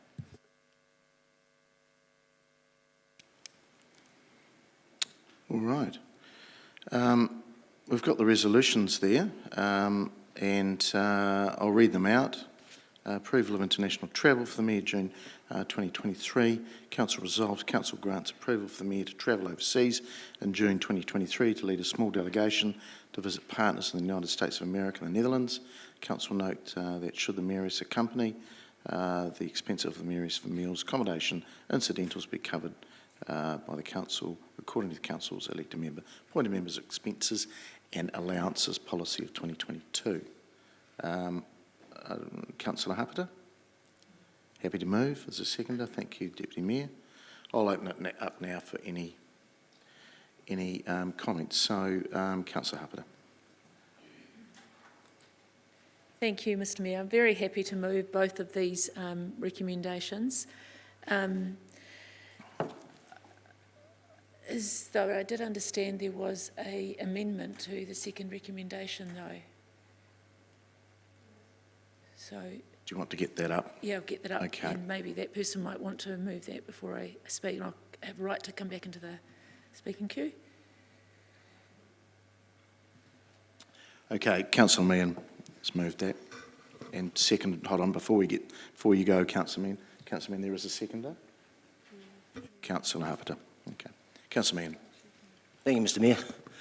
As asked, whether Mayoress would have a role to play here, from one who's travelled quite a bit and hear regular comments that are made about New Zealand and the people of New Zealand, it's a really important thing for a partnership to be built, and the Mayoress will definitely add flavour to that getting over the line, I feel.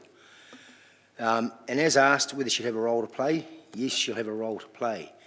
And I note in one 1.11, it says her costs will be up to $1,000 will be covered by council. I intend to move this amendment because I believe that the mayoress will have a role to play and will be very valuable to the whole team and the delegation going. And so I believe as councillors will expect her to play a role, we should also cover her costs of at least up to $10,000 for travel. Just adding to that when a report comes back, if she just goes off shopping every day and doesn't show up to anything, okay, we wouldn't be too happy about that. We wouldn't see that as doing her role very well. So we'll expect things from her. So I believe that we as a council should be covering that cost. Thank you. Sorry, Councillor, just understanding orders, because Councillor Harper has moved the first substantive and this amendment, we just need to find us another seconder under the rules. Councillor Arnott, okay. All right. Does anybody, just put your hands up if we want to speak to this amendment, because we'll do this first. Okay, Councillor Micklard. Thank you, Mr. Mayor. While I understand that the Mayor needs some emotional support on his trip overseas and other support as well from the Mayoress, I'm very pleased to sort of subsidise the costs for her to go, but not to this amount. So I'll be supporting against this, having worked in government departments where, MPs and their partners have been, are going on trips and they've been subsidised by public funds or being publicly funded by the taxpayer. My experience has always been that their partners would pay for a large portion or a chunk of the travel expenses, and that we could also subsidize a smaller portion towards that. So while I understand the need for the Mayoress to also go, which I do not oppose, but I feel like $10,000 is far too much at the expense of the ratepayers. So I'll be willing to probably move another recommendation, should this fail, to probably cut it by half, and the Mayoress can subsidise the rest of the costs. Who wants to speak on this? Councillor Hancock and then Councillor Johnson. Yeah, sorry, Mr. Mayor, I just really have got a question.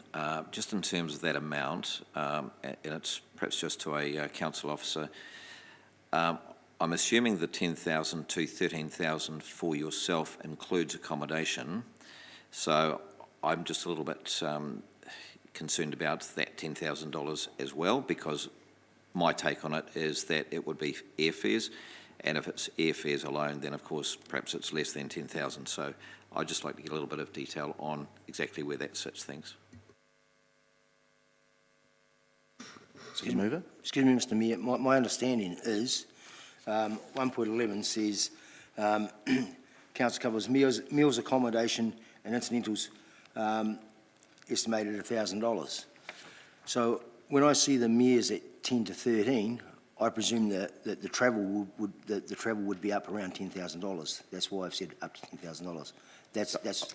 I'll get an officer comment. So just to clarify, the travel includes accommodation, international airfares, and food. So should the Mayoress choose to come on this trip, the accommodation could be shared with the cost with the Mayor. So really her cost would be the international airfares, the domestic travel within the countries that we're traveling, and food. Do you have a price on that? It's approximate at $1,000 as in the report. The travel is $1,000? No, at the moment that is just food and a little bit of... That's what I've said. So how much is the travel? How much are the flights? The flights would be estimated at $4,000 to $5,000, but I haven't got an exact quote at the moment. Well, under that knowledge, Mr. Mayor, I'm quite happy to change that amendment to $5,000. Is the seconder okay with that? Okay. All right. We'll open it up to, so Councillor Hancock, you'll find. Yep. Councillor Johnson. I had a question, Mr Mayor. Yes. Would this be coming out of the international relations budget? And is this budgeted for? I'll get one of the officers to answer. Should this be the adoption of the council resolve today, it will come out of the international relations budget. So if this hadn't been put up today, then would the international relations budget have had $5,000 too much in it? I'll get David. Just through you, Mr Mayor, David Murphy, Chief Planning Officer. If this resolution, the international relations budget is quite tight, and if this resolution passes, it could potentially test the budget in terms of who else is tendered. We'd have to go back and just double check that there is still sufficient capacity for Gabrielle and Kate to attend. Thank you. I've just had a small comment to make around the cost. Better stand up. Just my comment around the cost is that as one who was very keen to trim back the budget for international relations in the annual budget debate, as you will all recall, I do remember being told that this budget was very tight. And so I think it's unreasonable to add an extra $5,000 for the Mayoress's travel expenses to it. Whilst I would have been happy to support the expenses for meals and accommodation, I'm not happy to support additional travel. Thank you. Councillor Barrett. Thank you, Mr Mayor. I had a question as well of officers. Could I get some insight into the elected members' expense policy and how this relates to that?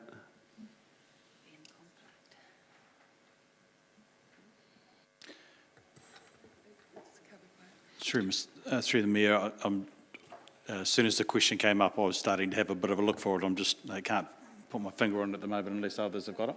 Yep.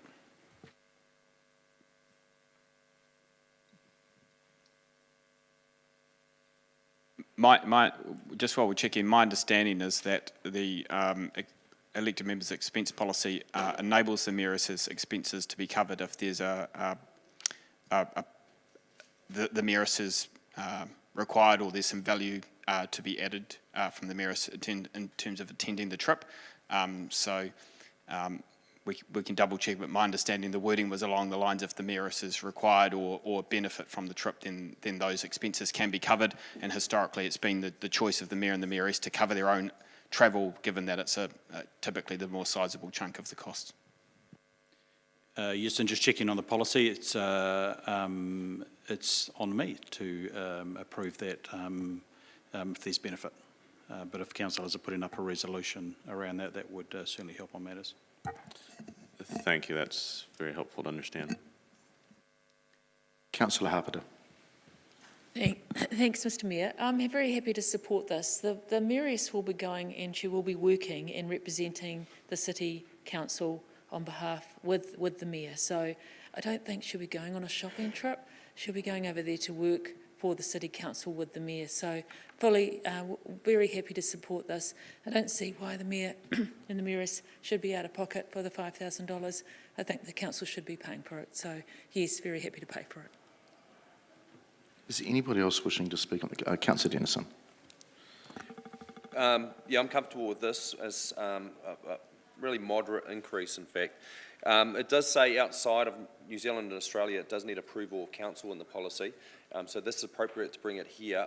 It's surprising that it wasn't included in the original report, actually, but it's very clear in our policy that we can approve this, and I think it's falls under having representation of both the Mayor and the Mayoress. Thank you. Councillor Naylor. Thank you. No, I won't be supporting this. It is over and above what is already a tight budget for this year. And I also am concerned about the precedent that it will set going forward. It's not something that's ever been funded before, in my knowledge, for international travel. In fact, the costs are getting bigger and bigger for delegations like this. We used to have one staff member, now we have two. It used to be subsidised significantly by other CRIs and other partners such as Fonterra in the past. So the expense of the overall delegation is well and truly expensive enough without adding this, so I won't be supporting it. Councillor, is anybody else wishing to speak? Councillor Barrett. Thank you, Mr. Mayor. And I did appreciate the response to questions because it has helped clarify my thinking in this. It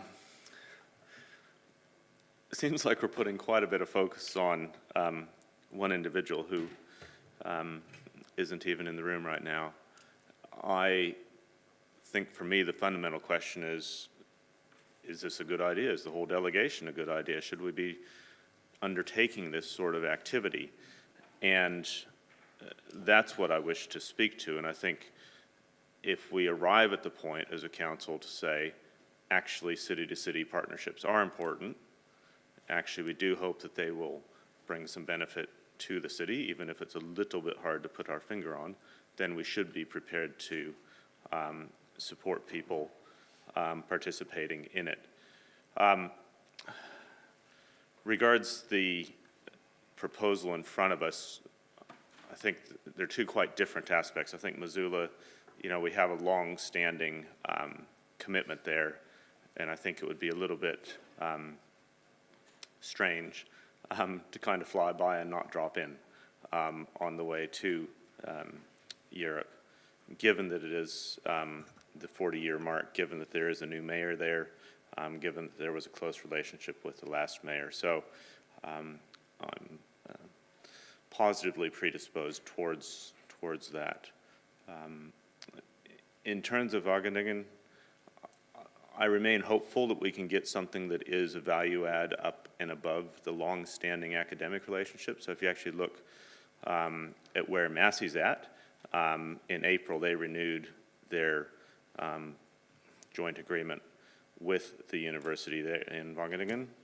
That goes back to 1985, so that's quite a long-standing relationship. And I think if there is an opportunity for the city to build something that is complementary and in the civic space, alongside what is already a strong relationship in the university-to-university space, reasonably positive predisposed towards that as well. I think one of the nice things is that the EU does offer a range of frameworks and programs to actually support city-to-city links, and I feel like a few of our other city-to-city links are a little bit less well supported by the host countries, and I feel like the EU prospect actually looks a bit more positive than, let's say, what we might see in the US, for instance. So I'm reasonably positively predisposed towards trying to get that relationship formalized and hopefully delivering some specific outcomes. So, you know, that's kind of my overall frame on it, and I think if you're going to do something, expecting people to then kind of do parts of it on their own cost is a little bit much, and so I am prepared to support the recommendation that Councillor Meehan's put up, and that I think it would be a reasonable expectation for the delegation to proceed in that way, and we as a city should be supporting of that. It may put a little bit of strain in a budget, and that's something that will have to be worked through, but in the bigger picture, I'm quite happy to see that we support this in a way that reflects the city's commitment to being an international city. Thank you. Before I go back to you, Councillor Meehan, for a right of reply, the Deputy Mayor. Tēnā koe, Mr Mayor, tēnā koutou. Following on from Councillor Barrett, I do want to make a few points overall because I'm sort of the same vein. I think Palmerston North City has enjoyed the special and positive relationship that we have had with our sister cities, which have been sustained over several decades.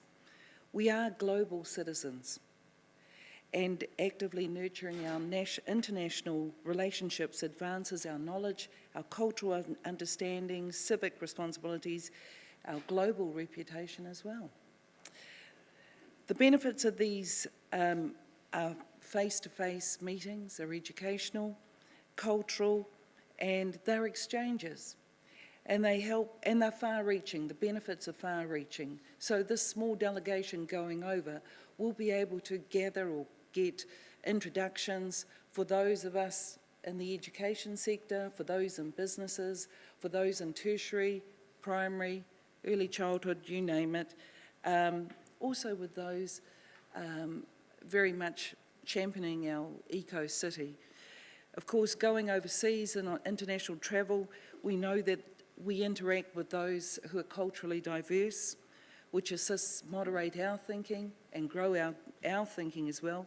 They offer unique perspectives as we can offer them unique perspectives as well. I believe that the journey and the travel overseas and the relationships that we are able to sustain or to advance empower growth and development. And I'm really excited about the fact that we have these partnerships and we can expand on those that we already have and we can develop new ones. It gives us a competitive edge. And in terms of saying, well, how can we tie this up so that we know that we're meeting things, we could look at objectives like, first of all, formalising that relationship over in the Netherlands, achieving a formal introduction to those in the different sectors within Palms North City, and producing a best practice document or template or report that highlights partnerships and exchanges that could happen. So I certainly support this. Kia ora. Okay, Councillor Meehan, write a reply. Thank you, Mr Mayor. Not a lot to add. The last two speakers have covered it off very well, and I wish I was as gifted speaker as that, as them. But I just believe that the Mayoress goes into a role. She doesn't wake up one day and decide, I want to be Mayoress. The Mayor decides he wants to be Mayor. And the Mayoress gets carted along for a ride. And I just think we need to be a bit more respectful and honour her in this situation by a role that they play and are expected to fulfil a role, okay? They're expected to do a job that they haven't asked for. It's just jumped on them. So I just think this is fitting, it's right, and it's not a big cost. There's already 1,000 in there under 1.11, so it's another 4,000. It's not a big cost to ask somebody to go along and uphold us, stand, represent us, okay, and do us good. Thank you. Okay, thank you, councillors. We'll just vote on the amendment first.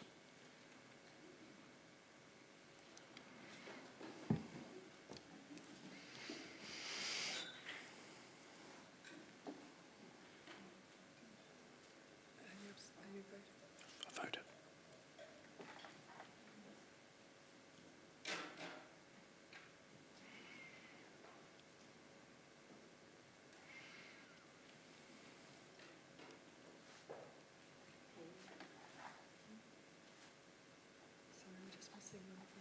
Just check you voted, please.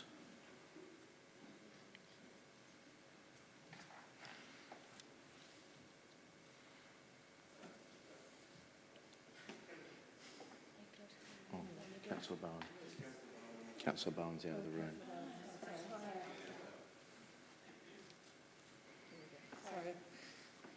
Okay, that is passed 11 votes for, 3 against and 1 abstention.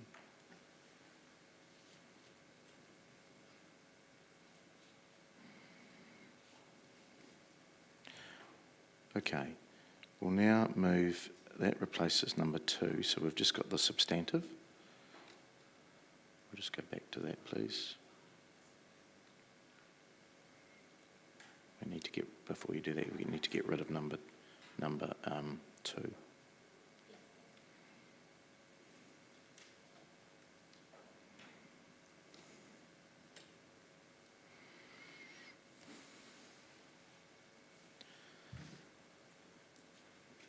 Okay.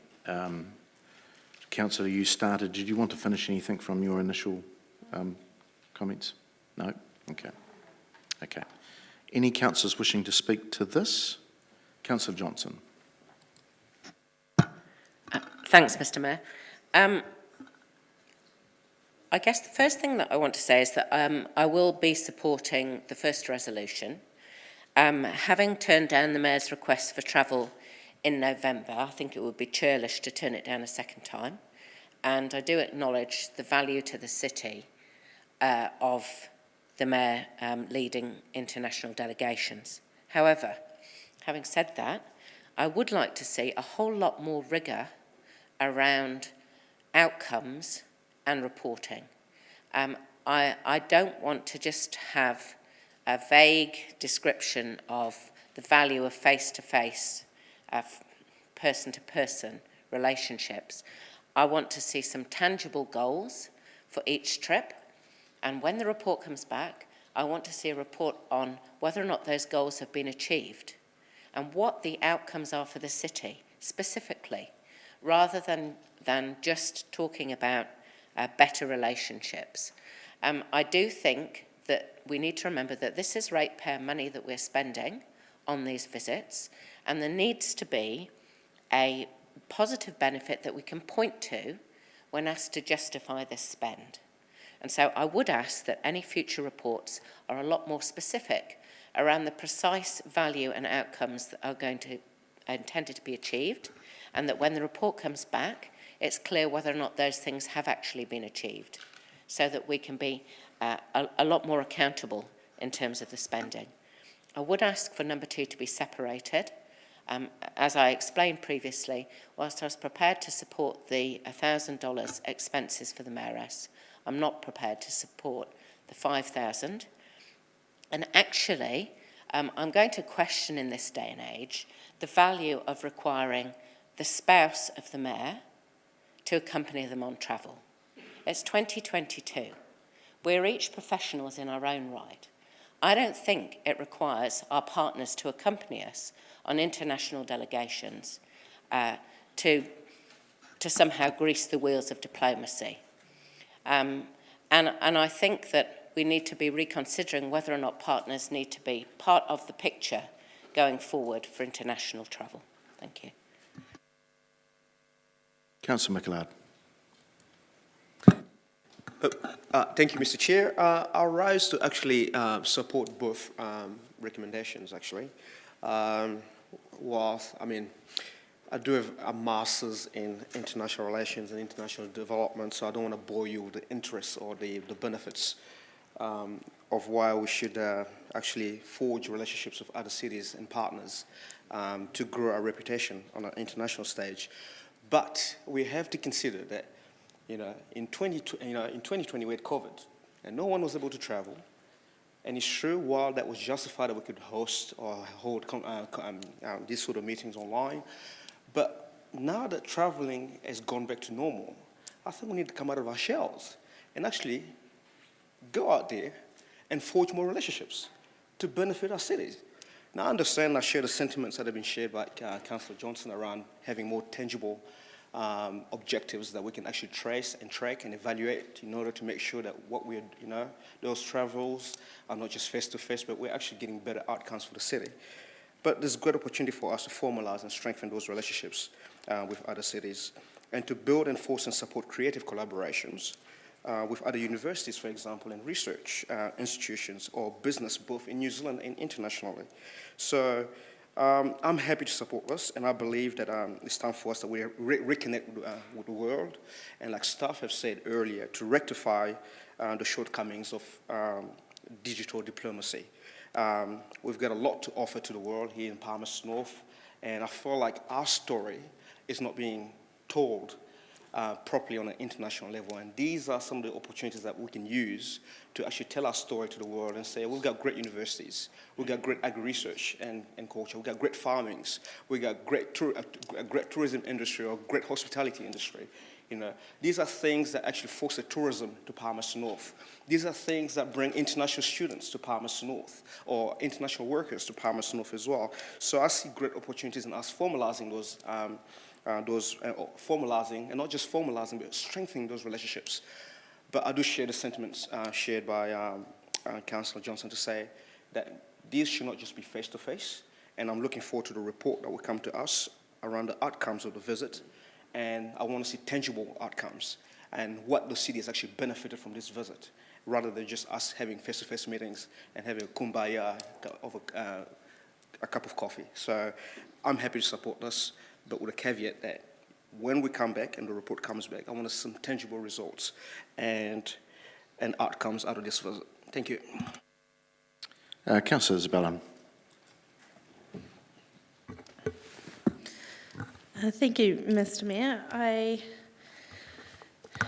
feel that this is a very exciting learning opportunity for us with our focus on food innovation and growth in that space as a central food hub.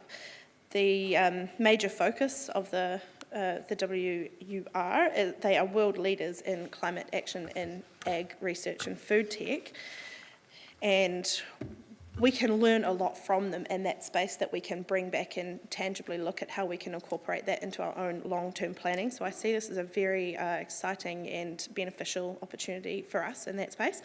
We, in looking over the resident survey and the economic update that we have later on in our agenda papers, some really strong messages come through in there about the impacts on the community here of farmers and food production being increasingly vulnerable. We've got cost of freight up through the roof. There are shortages, price rises, unseasonable weather. There's all these sorts of pressures that food producers and food innovators in our community are having to adjust to. I feel that we can offer a really strong value proposition of learning from the best about how we can respond to those and deliver strength and resilience for our communities and our food security in the long term particularly. I can see potential for the old Facebook comments about waste of money, which comes through pretty strongly and quite often. And notwithstanding the air emissions, I do feel that there is a strong value proposition, particularly in the Netherlands, that we can learn a lot, that we can take that on board with our planning and deliver better, more secure outcomes for our community going forward. To that end, I feel that supports what Councillor Johnson was saying about tangible outcomes. I think this is a tangible outcome that we can come back and say we've been on this delegation has been. We've taken these learnings and here's what it looks like when we've taken it on board and put that into action terms of what we can actually do. Thank you. Councillor Wood. Thank you, Mr. Mayor. I've had a lot of trouble with this conversation in deciding how I'm going to vote, and I have decided that I'm going to vote in favour of item 1, and I'd like to give you a bit of an explanation as to why. I'll start off with my concern, which is that we are in a massive inflationary environment and a cost of living crisis. People are cutting their nice-to-have spending, and we all know, colloquially, the first thing to go is travel. That's the first thing people cut. That's why our tourism industry struggles when we go into recession. And so my gut reaction when I saw this and read this was, we are talking about 14 to 18 households worth of rates to fund this trip. So 14 to 18 households investment in our city to fund this trip. And so the barrier that this had to overcome in my mind was what Councillor Isabella talked about. The value proposition had to be, in my eyes, quite high for me to justify that quite remarkable spend of money given the environment we're in. And we are talking about two separate trips here. We're talking about a trip to Missoula and a trip to Vaanengen. The trip to Missoula, alongside, or sort of building on from Councillor Johnson's comments, I was not convinced and am still not convinced in the value that we are going to get out of that trip. Frankly, delivering a gift delivering a taonga is all well and good when we've got the money to fund a trip, but frankly, the vague notion that we might develop some relations and CEDA might come along or Massey might come along if we ask them nicely is not compelling to me to spend this money. However, what has weighted me in favour of voting for this first item is the idea that when we set up our relationship with Missoula, I doubt any of us here today know if there was controversy over the spend that would have been involved in setting up that relationship. Or our relationship with Guyang, there probably was. The money that we would have spent to have to travel over there to set up and establish that relationship. But today, 40 years later, we're reaping that benefit of that sister city relationship and that sister city partnership, particularly in terms of the cultural connection that we get from it. And so I think the trip to Van Engen does have a real, tangible, long-term benefit to our city, and we are making a long-term investment today that we'll be reaping the benefits of over the next 100 years. And so I, on balance, do believe that it is justified in that travel and the risk that the officers outlined, and I appreciate the officers' comment that we would risk losing this partnership as a city if we do not undertake this trip, and that risk is why I'm going to support it.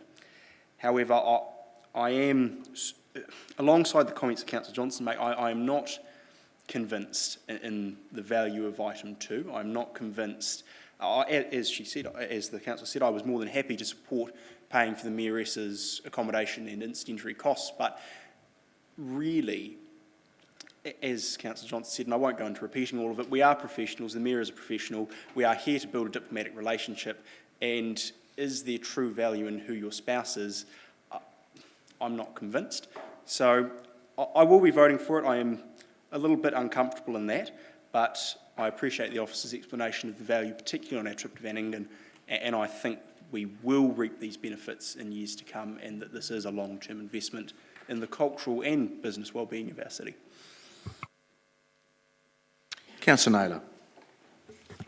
Thank you. I won't be supporting either recommendation today, and my reason for that is threefold. I agree with comments that others have made about a need for us to be really certain that there's benefit in the city when we approve costs such as this, and that is why we have policies that international travel comes to us, despite whether there's budget there, irrelevant of whether there's budget there or not, it still needs us to approve it and say, yes, we think there's enough benefit in doing that to approve that. For me, there's not enough benefit in approving this trip. I think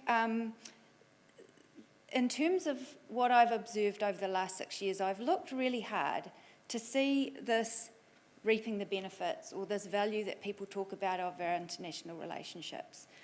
I think it's been pleasant, it's been interesting, it's been nice, but I have not seen any benefit to our ratepayers of those relationships to date.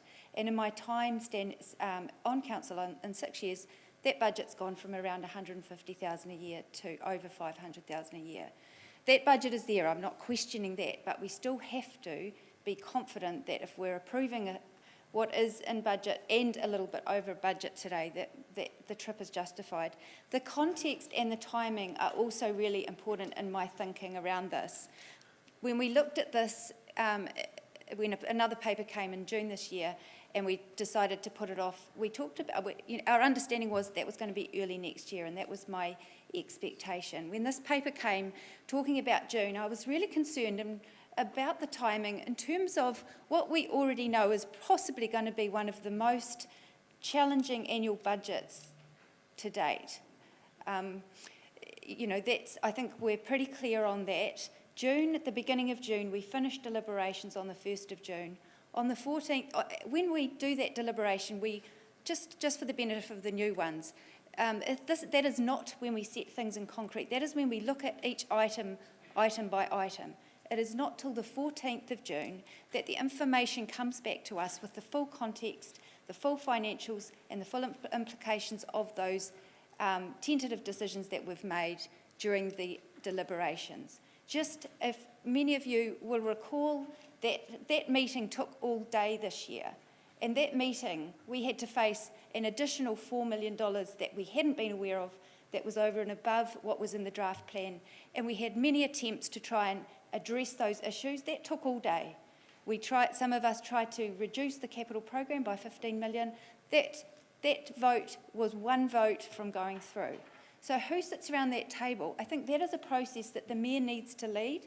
The Mayor needs to have a huge responsibility in. I know officers have said we can tweak the timing. I'm perhaps not convinced that we can squeeze a trip to Missoula and Wageningen between the 1st and 14th of June appropriately and have the Mayor be able to lead that process in an appropriate way for our community. The third reason is really about how that will be for our community. if we are likely to be having to say to our community that they will be facing a rates increase in June, and we will be likely having to deal with that. The perception by our community, whilst we're supporting a delegation of 4 people to travel overseas, how that will be perceived by our community, I am sure will not be all favourable. And we will need to be able to answer to our community about the decision that we're making today.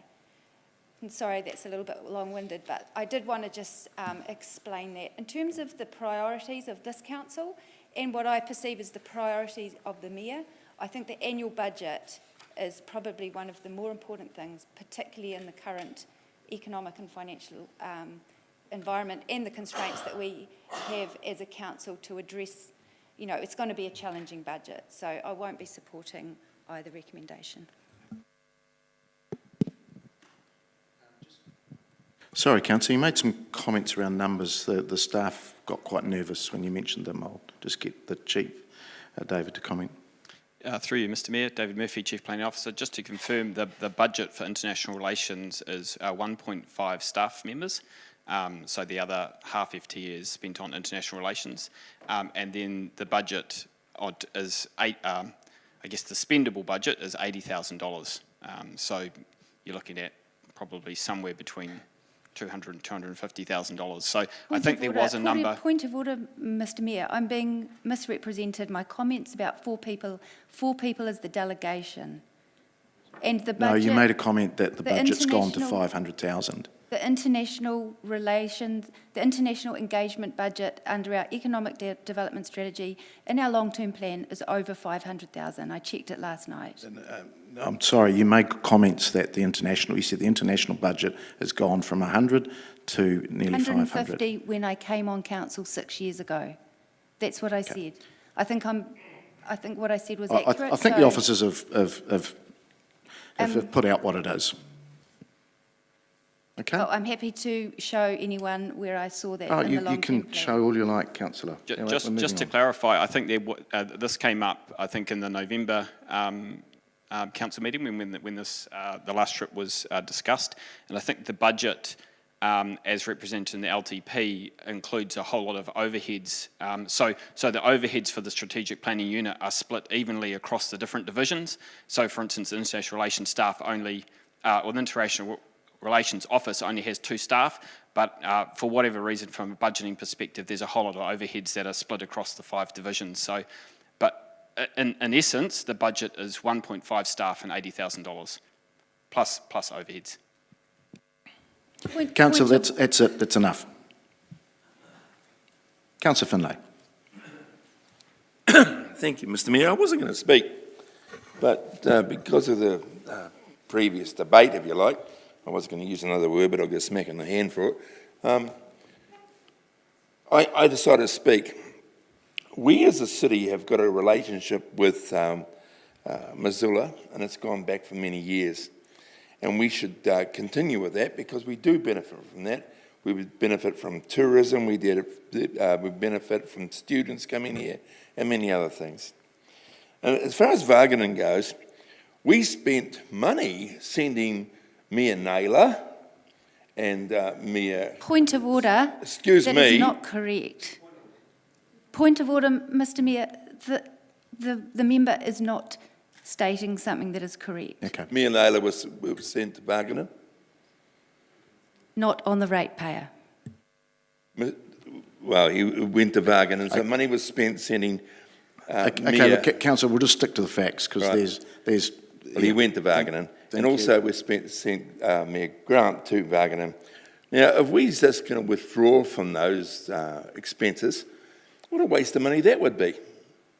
I think we should continue to support both of these visits, particularly with Wageningen, because Massey University is going to gain dramatically for it, and that will certainly benefit the city.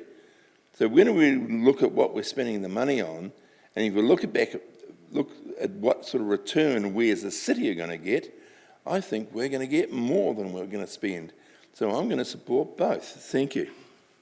Councillor Hancock. Thanks, Mr Mayor. Look, yes, I'm both. I'm going to support both, and I guess sometimes we get sidetracked in here.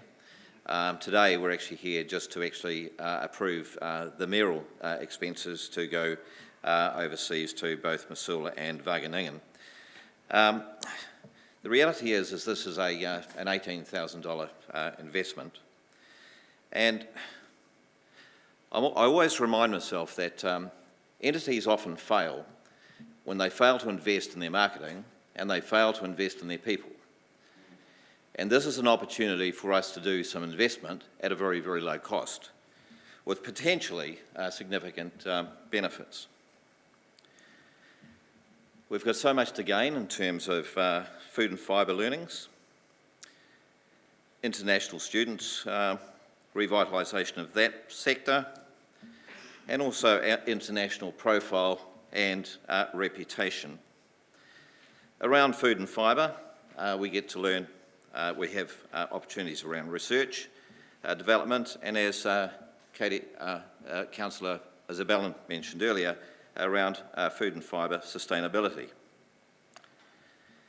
The thing is that the other thing which actually occurred during COVID and when we declined the mayoral visit to Missoula last time was that the mayor of Missoula has died in that period of time. So it would really be appropriate for our mayor and mayoress to visit just for that purpose really alone.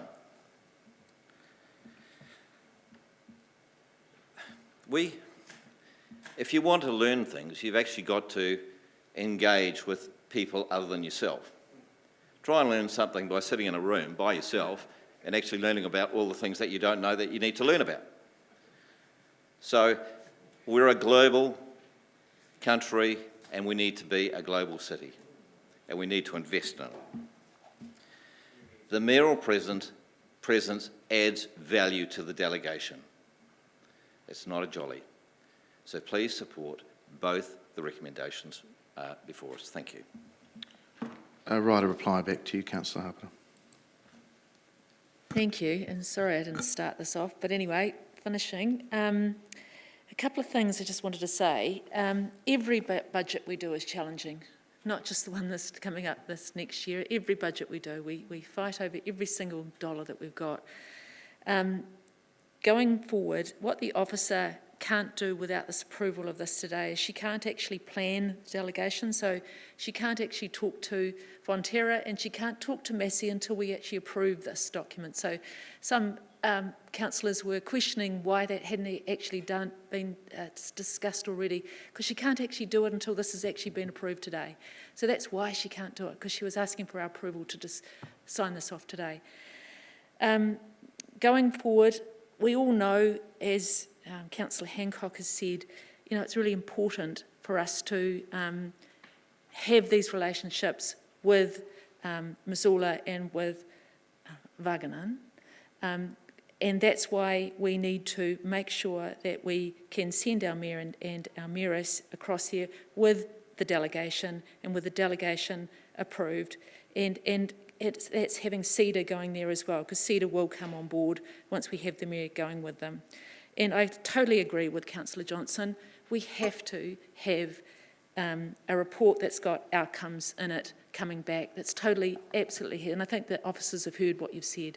So I think that's exactly what should happen. So thank you for bringing that on board. So please support it. Okay, councillors, we will vote on number 1 first, please.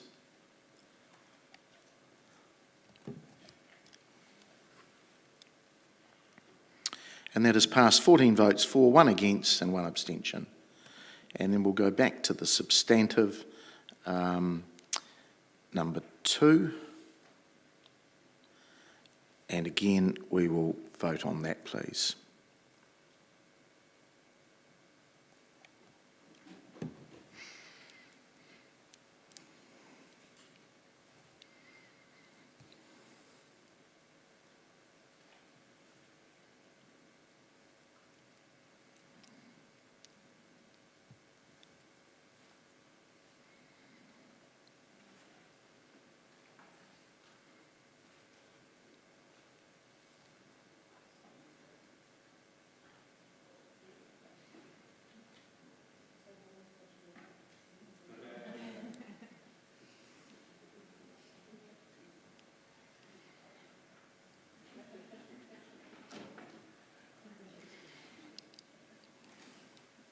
And that has passed 12 votes for, 3 against and 2 abstentions.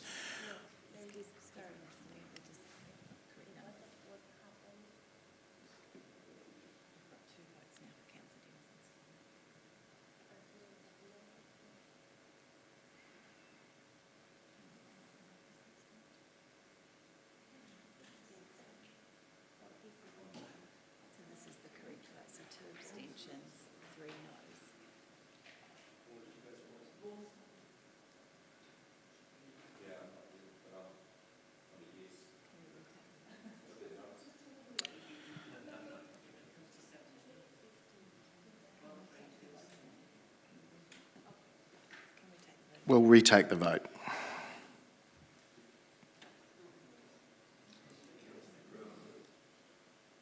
Okay, we're going to vote again, please. Number 2.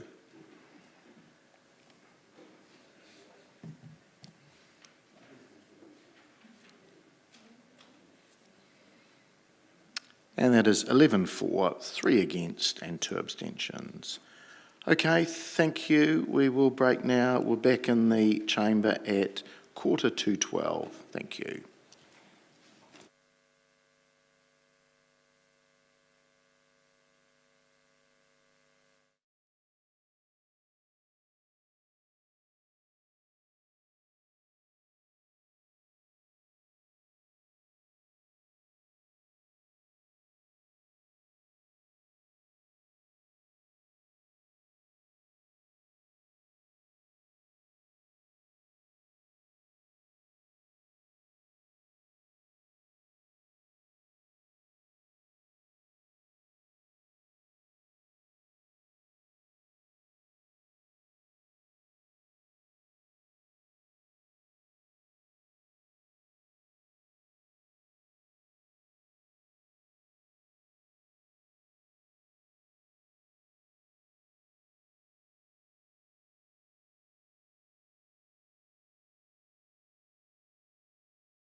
requirements and budget. And on page 25 of our papers, and I'll invite Mike Moynihan, our Group Manager of Waters, to speak to that.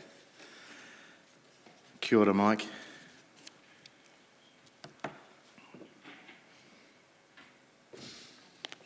Tēnā koutou katoa, ko Mike Moynihan aho. Through you, Mr Chair, I'd like to invite Anna Lewis to come up and join us for this paper. She's the project manager for this work. Yeah, welcome, Anna.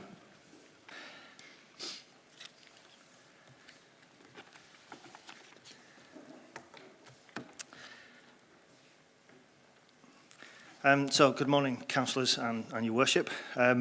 Council will be aware that we are approaching a significant milestone for this work.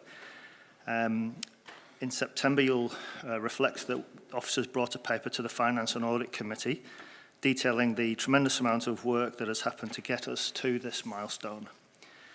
That paper also highlighted that there's a significant amount of work required in the post-lodgement phase between January and June of 2023. We signalled to elected members in that paper that we would bring a report in December requesting that sufficient budget be brought forward from the 23-24 financial year to enable this work to continue. So we'd like to take the paper as read and would be happy to field any questions that members might have.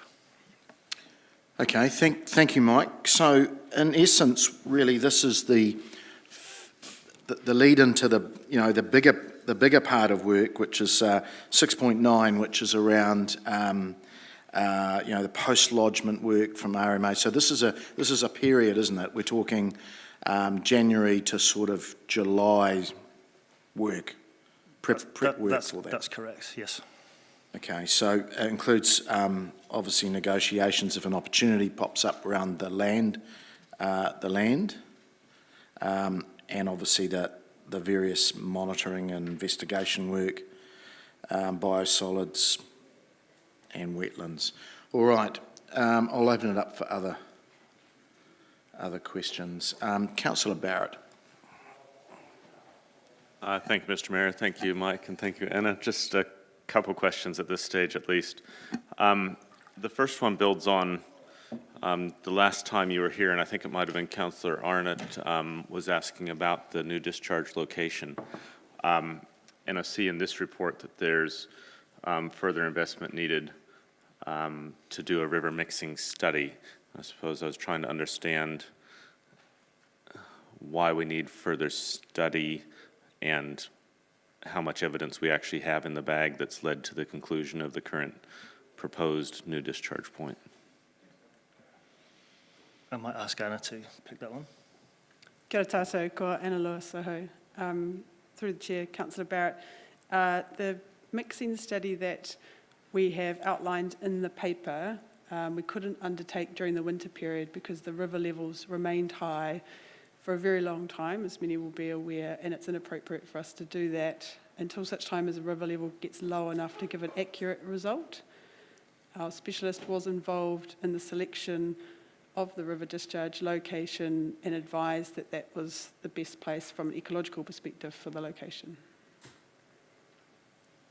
So there wasn't, what evidence did they base their advice on?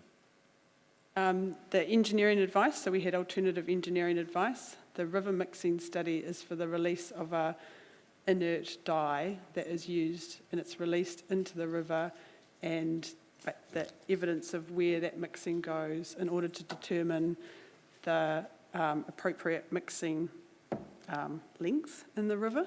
So it's a specific activity that we need to undertake when the river is below half medium.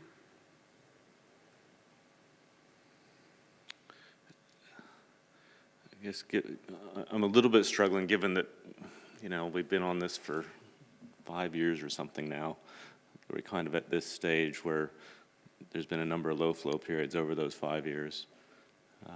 And it's only now that we're getting that evidence on board, which to my kind of layman's kind of perspective on this stuff, you'd think that that's pretty important information to have in hand prior to designating a location. So just in response to that, the the final location for the discharge that is in the application has come together in the last 6 months in the assessment option. So we looked at 4 different options. The location that needed to have the mixing study done, as I say, the river was too high, and we're looking at undertaking that this summer if possible. Okay, thank you. Secondary questions that I had was around kind of what we can expect in terms of the adaptive management planning work. There's a couple different budget numbers there, one about $500,000, one about $1 million. What specifically can we expect to come from that investment?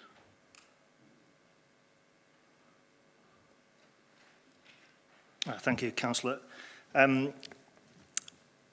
Are you talking about in the 6 months from January to June for that budget, or the ongoing work in the adaptive management framework space? Let's start with the shorter period, and I guess perhaps a little bit more context around the question is we've kind of been hearing about adaptive management work being underway for quite some time, but haven't really got a sense of kind of what tangibly is happening in there, so it'd be really helpful to understand what we can actually expect to be tangibly getting done. I think one of the first things that we'll do in this period is to begin to get the terms of reference established for the steering group and to put that together, and then working closely with both our lead consultants and our iwi partners around how we might start to advance what adaptive management might look like, both in the immediate phase, this first 6 months phase, and how we might start to bring that into the project itself as an ongoing piece of work. Thank you. Finally, Mr. Mayor, I'd just like to get some general insight into how we're, I guess, managing costs and scope overall at this stage, because it does seem that that might be a challenge, and I guess I'd just like to understand how we're managing cost and scope.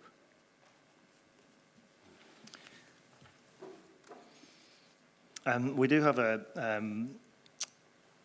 program manager employed who's working on that, on the managing the costing of the project, and also, I guess the challenge, if I could use that word, the challenge for the next 6 months that this paper alludes to is that I guess we're led a little bit by the consenting process from Horizon's Regional Council point of view. They're kind of going to be dictating, how much cost we're going to be needing to spend over the next period of time as we respond to potential Section 92 requests. I don't know if you've got anything to add to that.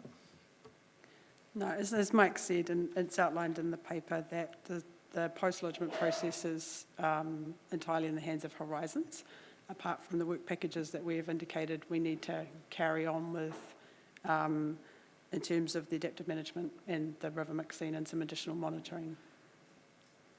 So can I take from that then that we're just positioning ourselves as kind of a passive player in the process where Horizon says we need some information and the consultants tell us what it's going to cost and we just go, okay.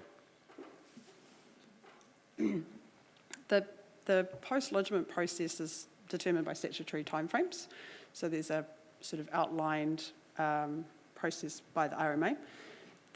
Once we get to the Section 92s, which is request for further information, if Horizons get through the application under the RMA, they can say, actually, I need some more information about this. It is incredibly difficult to guess what they may ask for. So it is very normal for large applications like this to have Section 92 requests. And it is very difficult to outline a budget for what that may include at this stage. So it is something that we are reliant on Horizons for. When we receive a Section 92, we can review the requests and make a determination whether or not PNCC would respond to those, and such is it appropriate and do we want to provide further information. There is a risk with that if we don't, in terms of, well, what does that mean for the processing? So once those 92 requests are received, what the project team would do would be review them and then make recommendation about, well, what do we do with this? It just depends on what it is. Great. Thank you both. Mr. Mayor. Councillor Wood. Thank you, Mr. Mayor. I just have two questions. If we turn to page 30 in our reports and we look at the work packages and post-lodgement budgets, we see in the land opportunities and the monitoring investigation packages there are clear deliverables of what that money will be spent on: daily influence sampling, monitoring of the streams, river mixing studies, etc. On the next item regarding the wetland, the only comment we have on what that money will be spent on is that it is recommended that work commences to identify potentially suitable land for this wetland. So my question is, what is that $293,000 going to be spent on? Is that soil sampling? Is that monitoring of locations for influx of river flow? Yeah, what's the money going to be spent on? I'll attempt to answer that question, Councillor. A large part of that wetland identification budget will be targeted for Kahua Environmental, who are Rangatane's representative in this process. The project team felt that Rangatani would be best placed to partner with us to do this work, to find these suitable locations and then to do a multi-criteria analysis kind of investigation into these options. So, unless you've got something more to add. So the outcome of this spend will be we'll get a report on where appropriate locations may be from that organisation. That will be coming back through this process, yeah. Cool. And my second question regards page 33. So we see here under work packages $18.2 million regarding the land opportunities, and that's outlined in section 6.6 being 300 hectares at $60,000 a hectare, which is 18 million. However, the next point, 6.1, then goes on to say that if land purchase was required, council would need to bring forward further funds estimated at $10.5 million. My understanding is the land opportunities here, the $18 million there is allocated to land purchase. So is this, if we spent the $18 million purchasing the 300 hectares and then wanted to purchase more land, we would need to bring that $10 million forward? I think my understanding of this, Councillor, is that the 23-24 budget currently has $18 million allocated, and if we bring money forward as proposed to this financial year, then if a land opportunity presents itself, we'd need to consider. So that $10 million isn't additional to the 18 million, it's part of that 18 million, just bringing it forward into the right year? Yes. Brilliant. No, thank you very much. Appreciate it. Councillor Zabellon. Thank you, Mr. Mayor. Tēnā koroa. I have some questions, mostly on page 29 there. Just clarification ones. At 4.6, regarding the monitoring of the Mangaone stream, and that will be undertaken on by Horizons, is this specifically over that January to June period, or is there an end date for that, or is that an ongoing thing? The Mangaone stream, we're proposing to continue the monitoring for that. The initial setup cost is for installing a monitoring device, and from thereafter, Horizons just continue to monitor that data on behalf of PNCC, as I understand. Right, so we get sort of a rolling bill for the monitoring, or are we just responsible for the 521K of? This is the initial setup is for the monitoring device. Yeah. So once that's in, and provided it doesn't wash away, we just continue to monitor the data from that, which is, I understand, Horizons are doing the monitoring of the Manawatu River on behalf of PNCC now. Sure, thank you. And just similarly, that final bullet point at 4.6, that's the daily influence sampling and analysis. Is that starting from January? Is that similarly over that same period, or is that a longer term? This will be during that period, but will extend for a further 6 months. This is vital information to provide detailed engineering advice for what the future plan might need to look like. Yes. Yeah. Excellent. Thank you. And just further up the page there at 4.4, about negotiations with willing sellers and landowners, I'm just curious about what's the risk of us being sort of hamstrung in a way by a lack of suitable land options with willing sellers? Do you want to deal with that one? Yes, thanks, Sarah. To you, Mr. Mayor, through the chair. There are a number of options open to council about how we access land generally. In terms of the philosophy of willing buyer, willing seller, should we be aiming to buy land, that was taken through a paper to council about 6 months ago, where council agreed to adopt the philosophy that willing buyer, willing seller would be the best approach, particularly because there's so much time between now and the expiry of the consent. There are avenues that we could go down, like the Public Works Act, where we essentially designate and demand land, but that's not something that council has an appetite to do. Would absolutely be last resort, not least because we're very conscious that this highly treated water is a resource. So that from our perspective, the likelihood of having to go down a route of forcing someone to sell land is minimal, because we're treating the water to such an extent that it should be of value to people. Thank you. I just had one more, if I may. I'll find it. It was on page 30. Again, the final bullet point on the top of that page about biosolids disposal and work being required to determine a long-term disposal option in the new treatment plant.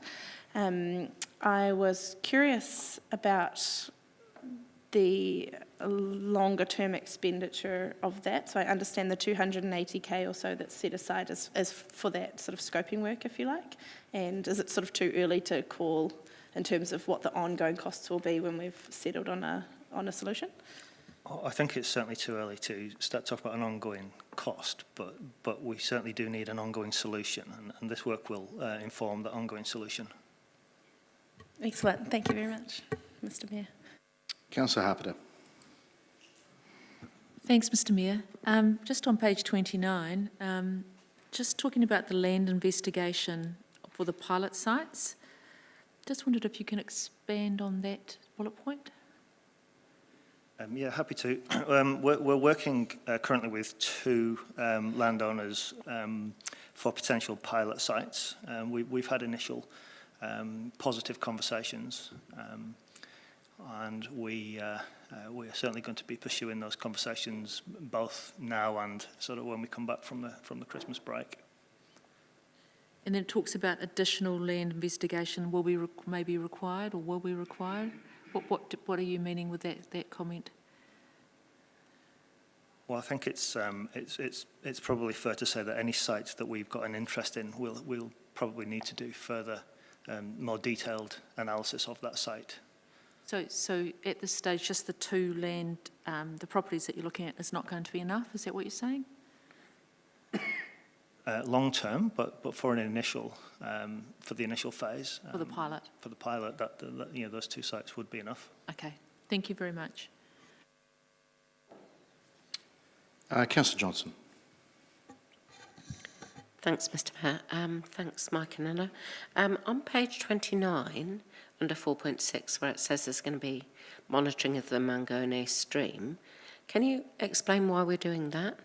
I just don't quite understand why that stream needs to be monitored.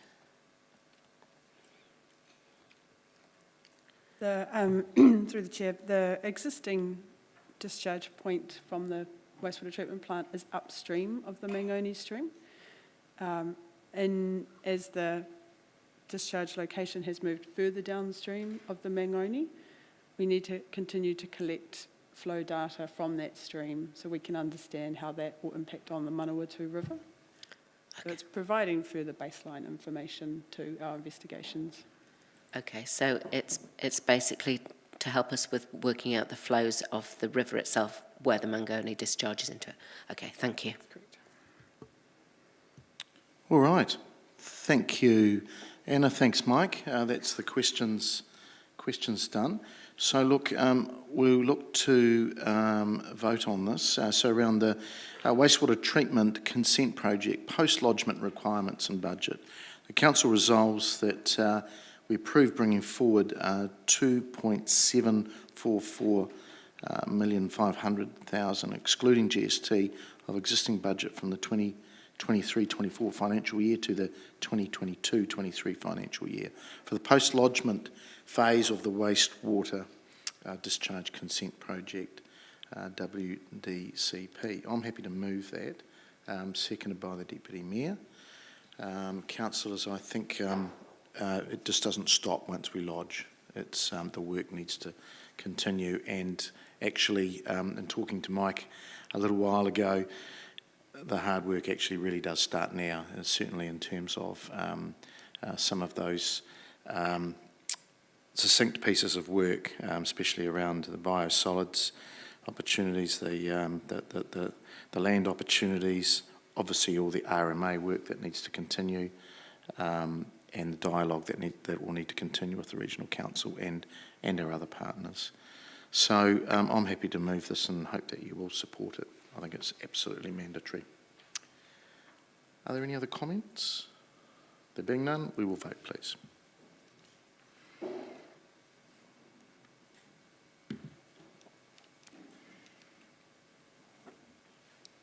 That is passed 16 votes for and none against. Right, we'll look to number 8, which is the crematorium seismic strengthening project. And there's a paper here around a budget adjustment from our property manager, Bryce Hosking. Bryce.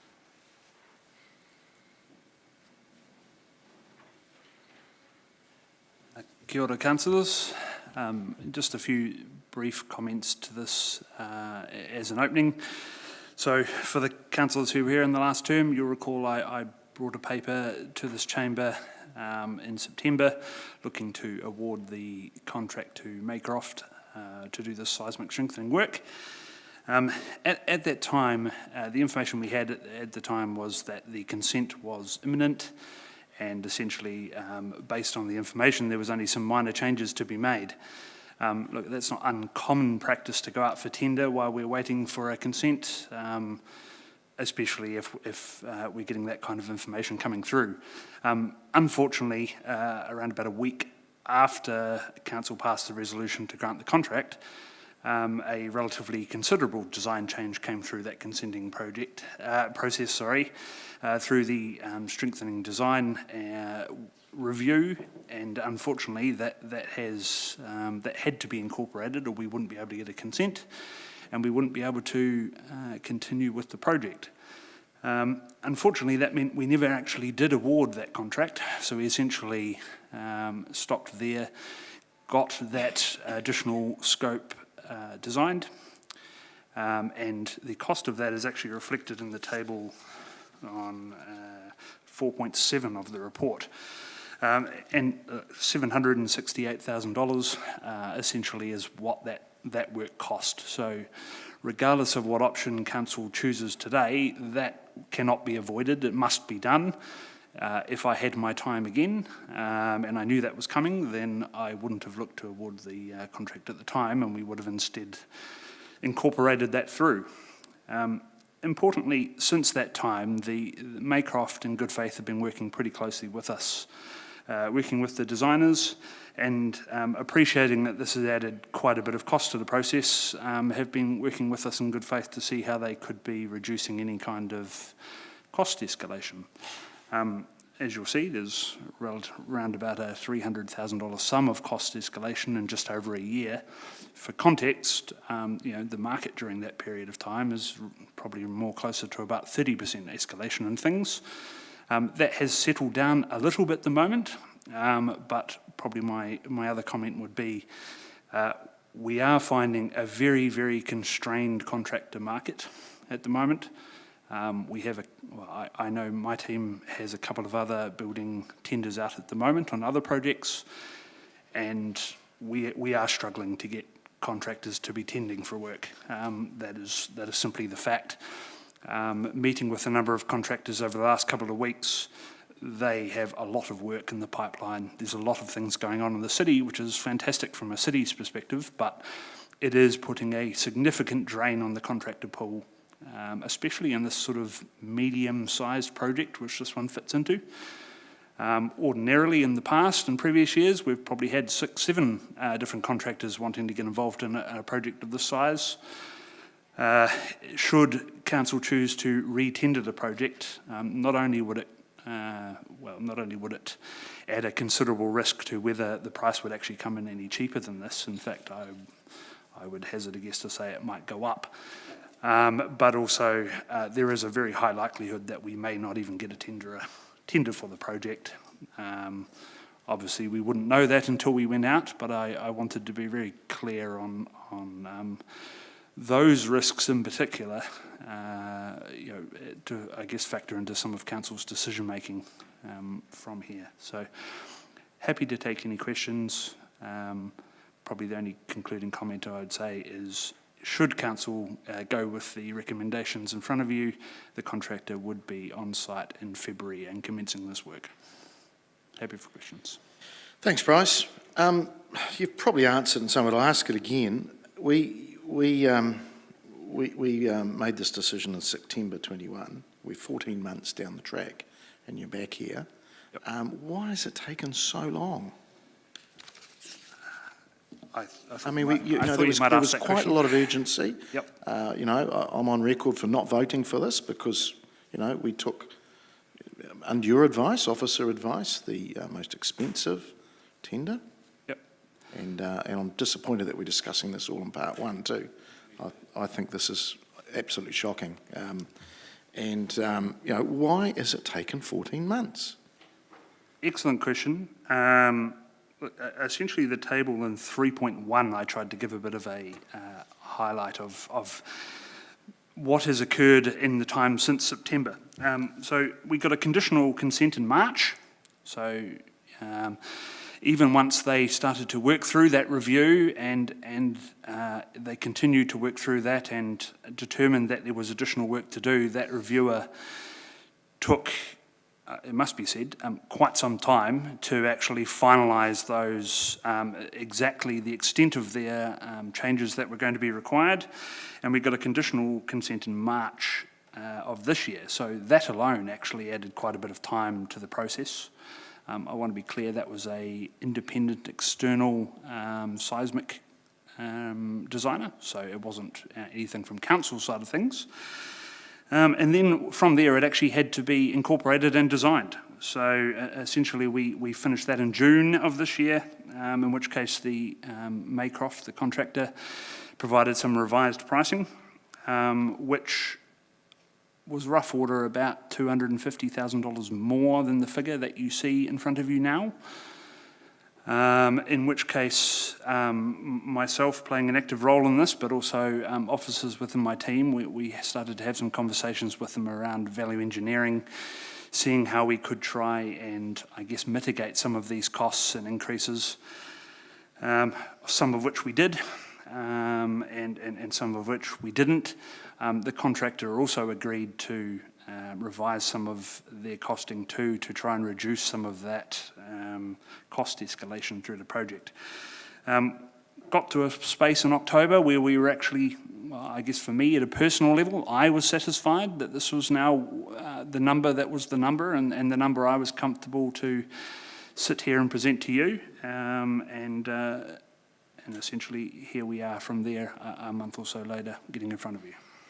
Okay, just further to that, and thanks for the explanation of how we've got to this state, but is that normal practice to let a contract in September 21, and admittedly it was a difficult project, but that's why we're paying a considerable amount more for expertise, to get a conditional consent in March and then a final consent. When did you say we got the final consent? The final, yeah, sorry, apologies, that's not on the table. Upon the designs being completed, so it was June. Okay, June. Is that normal practice for a project? as I said, it's not uncommon to be going out for tender while we're waiting for consent to be finalised. That has to be done on balance and risk and based on the information you have at the time. If it looks like there's a high likelihood that something's going to change or something's going to be added, well then definitely you wouldn't do that. The information we had at the time was many of the elements of the design had already been reviewed. There were next to no changes whatsoever, and therefore it was decided that it would be appropriate to go out. As I said, unfortunately, as the final couple of elements, literally probably, I think it was about 6 days after I got the resolution, a relatively big one popped up, and unfortunately that is pretty much what's occurred here. And if I had my time again or I knew that was going to occur, well then yes, to answer your question in a roundabout way, we definitely wouldn't have gone out for tender until we'd considered that, and we probably would have done that around June this year. But unfortunately that's the way the cards fell. Okay, there's lots of people want to speak. Councillor Wood.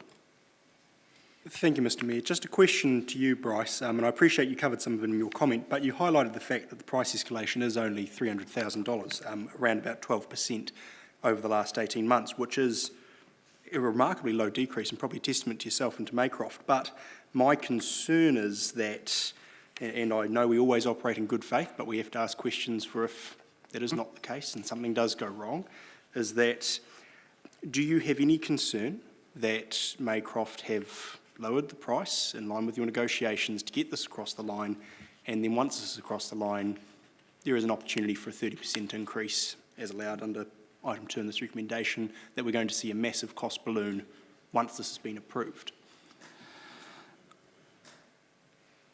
Twofold answer to your question. I'm quite comfortable with the price we got to. So as part of the value engineering process, and subsequently where we got to in the market, the contractor was able to finalise a number of elements and actually bring a little bit more certainty to them than we did back in September. So in terms of the price where we got to and working with Maycroft and through those good faith negotiations and conversations, as you say, I'm quite confident where that number at is a pretty sharp number for what needs to be done. There is a contingency, and I guess the key part of contingency is if we don't need to spend it, then we won't. And there will be continual, pretty direct sort of conversations through that, management of variations, and all of that will be getting rigged as we go through. Really, in particular, why I wanted to keep it at, well, why I recommended it be kept at 30%, which was, I guess, a reflection of the original recommendation when we, back in September, is simply because of the age of the building, the construction of the building. You just don't know until you open up some of the walls, to be blunt. And there is a risk, more so than some other buildings, that when we open that up, there may be something that would need to be done at the same time. So I think there is still a risk, but that's why the contingency is there. But I'm happy to give you a commitment that we will not be spending that if we don't need to, and that my team and myself will keep a very close eye on that around cost management. Thank you very much for your answer. And so I guess the follow-up is, and I don't know if we're allowed to discuss this in part 1 or not, but what checks and balances are actually in the contract to ensure timely and on-budget delivery of this project? Because we've seen, colloquially in the past, public sector projects sometimes don't have those checks and balances in place. Yep, so we are using a 3910 contract, and that has a number of provisions within that around variations and cost management. We do have an independent QS on this as well, so every time a variation is coming in, that will be checked against the market. It will be, the project team will be having a conversation directly around that, and as a way to be looking to manage that contract. But there is provision in the 3910 that they are able to ask for variations and they can be awarded, but I guess they have to be fair and reasonable, and they have to reflect an actual cost that needs to be incurred. All right, thank you very much. Thank you, Mr Mayor. Councillor Bowen. Thank you, Mr Mayor. I think I've got 4 questions left. Thank you, Bryson, recognising you are a bit stuck between a rock and a hard place with this one. But so just in terms of framework, what's the legislative timeline for earthquake-prone buildings that this falls within? As it is not a priority building, Council has 15 years to remedy a building from being earthquake prone from the time it was notified and accepted. So essentially we have 13 years left on that timeline for the crematorium. So should we go back out for tender, we might not get back here until May, June perhaps, and then you'd be subject to another contractor and their timelines. You talked about the design changes that were required in 4.6. I wasn't clear from the report. Were those design changes simply about earthquake prone, or were they other things? No, they were directly related to earthquake prone. In particular to the underpinning, which is essentially how the walls are connected to the foundations, but also the depth and strength of the foundations into the land itself. So those were the two major items. There was sort of 3 or 4 things that made that up, but essentially that it was all focused around the foundation work and how that would react in a medium to significant earthquake. The balance of the designs were all approved, and they were also, when I said earlier that the information we had at the time when we went out for tender, we were essentially getting a whole bunch of green lights, so to speak, on the design, and this was one of the only last remaining items that hadn't been reviewed at that time. And that might answer this question, but you've brought us 2 options, one of which you recommend. I wondered if we'd consider a third option of rescoping the work to fit the existing budget. Well, I'm not sure if that's possible. I mean, if you base on the original resolutions that I was given, the 2.3 plus a 30% was only about $750,000. So that is essentially, that scope change has used the entire contingency, if you want to look at it that way, even without any cost escalation since September. So I guess the risk to council would be if absolutely anything went wrong, even for $5,000, I would have to come back to the council chamber and request more budget. And probably my last question, I'm just feeling quite uncomfortable with that 30% contingency amount there. What confidence can you give me that that is the right amount and we're not opening ourselves up to real escalation here? Yeah, sure. Well, as per my response to Councillor Wood, we'll be working very closely with them around rigging any kind of variations.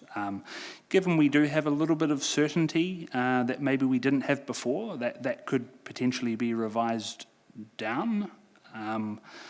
I couldn't recommend much lower than maybe 25%, now that we have a little bit of certainty.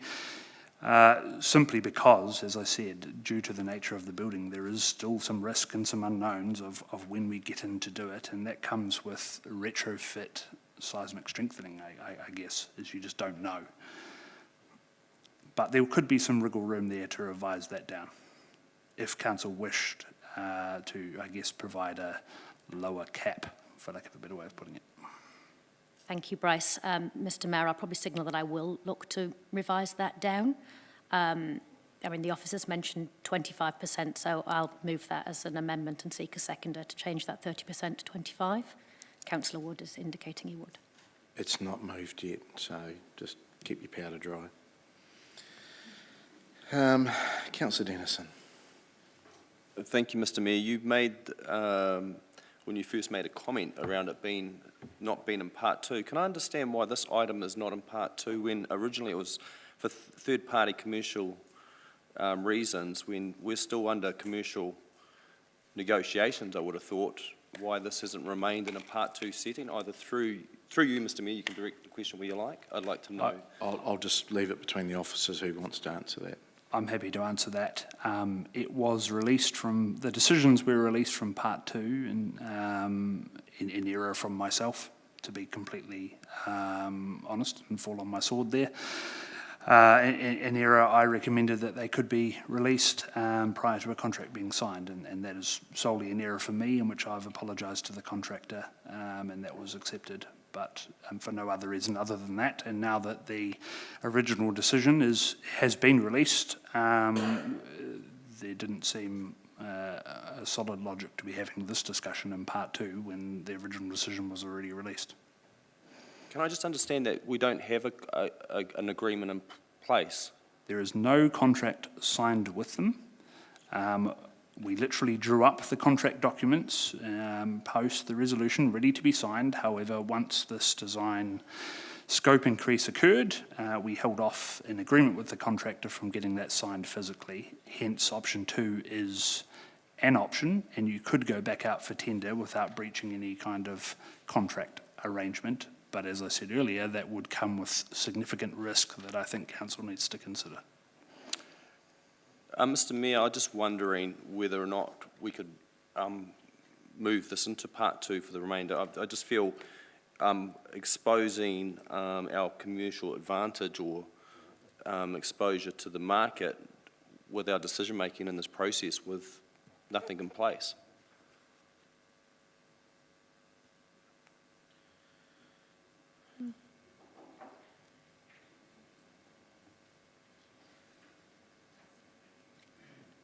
I'm just trying to think, look, I'm not in disagreement with you, Councillor, but it's all in writing and we're in a public session, open session now. But our decision making from the information we got could be still quite different, and I don't want to presuppose. I think there's a lot of presuppose on the direction we're going to make in this decision. I'm just trying to think what that presuppose would be, other than either going back out to the market, which would be pretty black and white, or we fiddle around with some numbers in contingencies.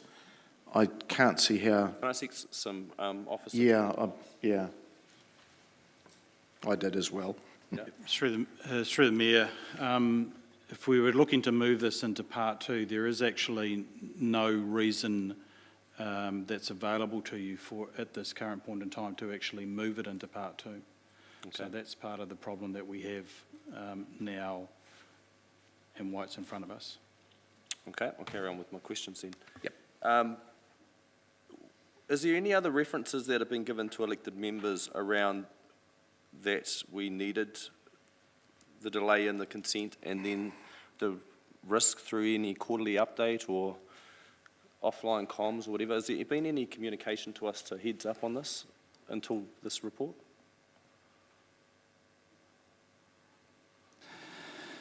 I can't recall definitively, but definitely not recently, no.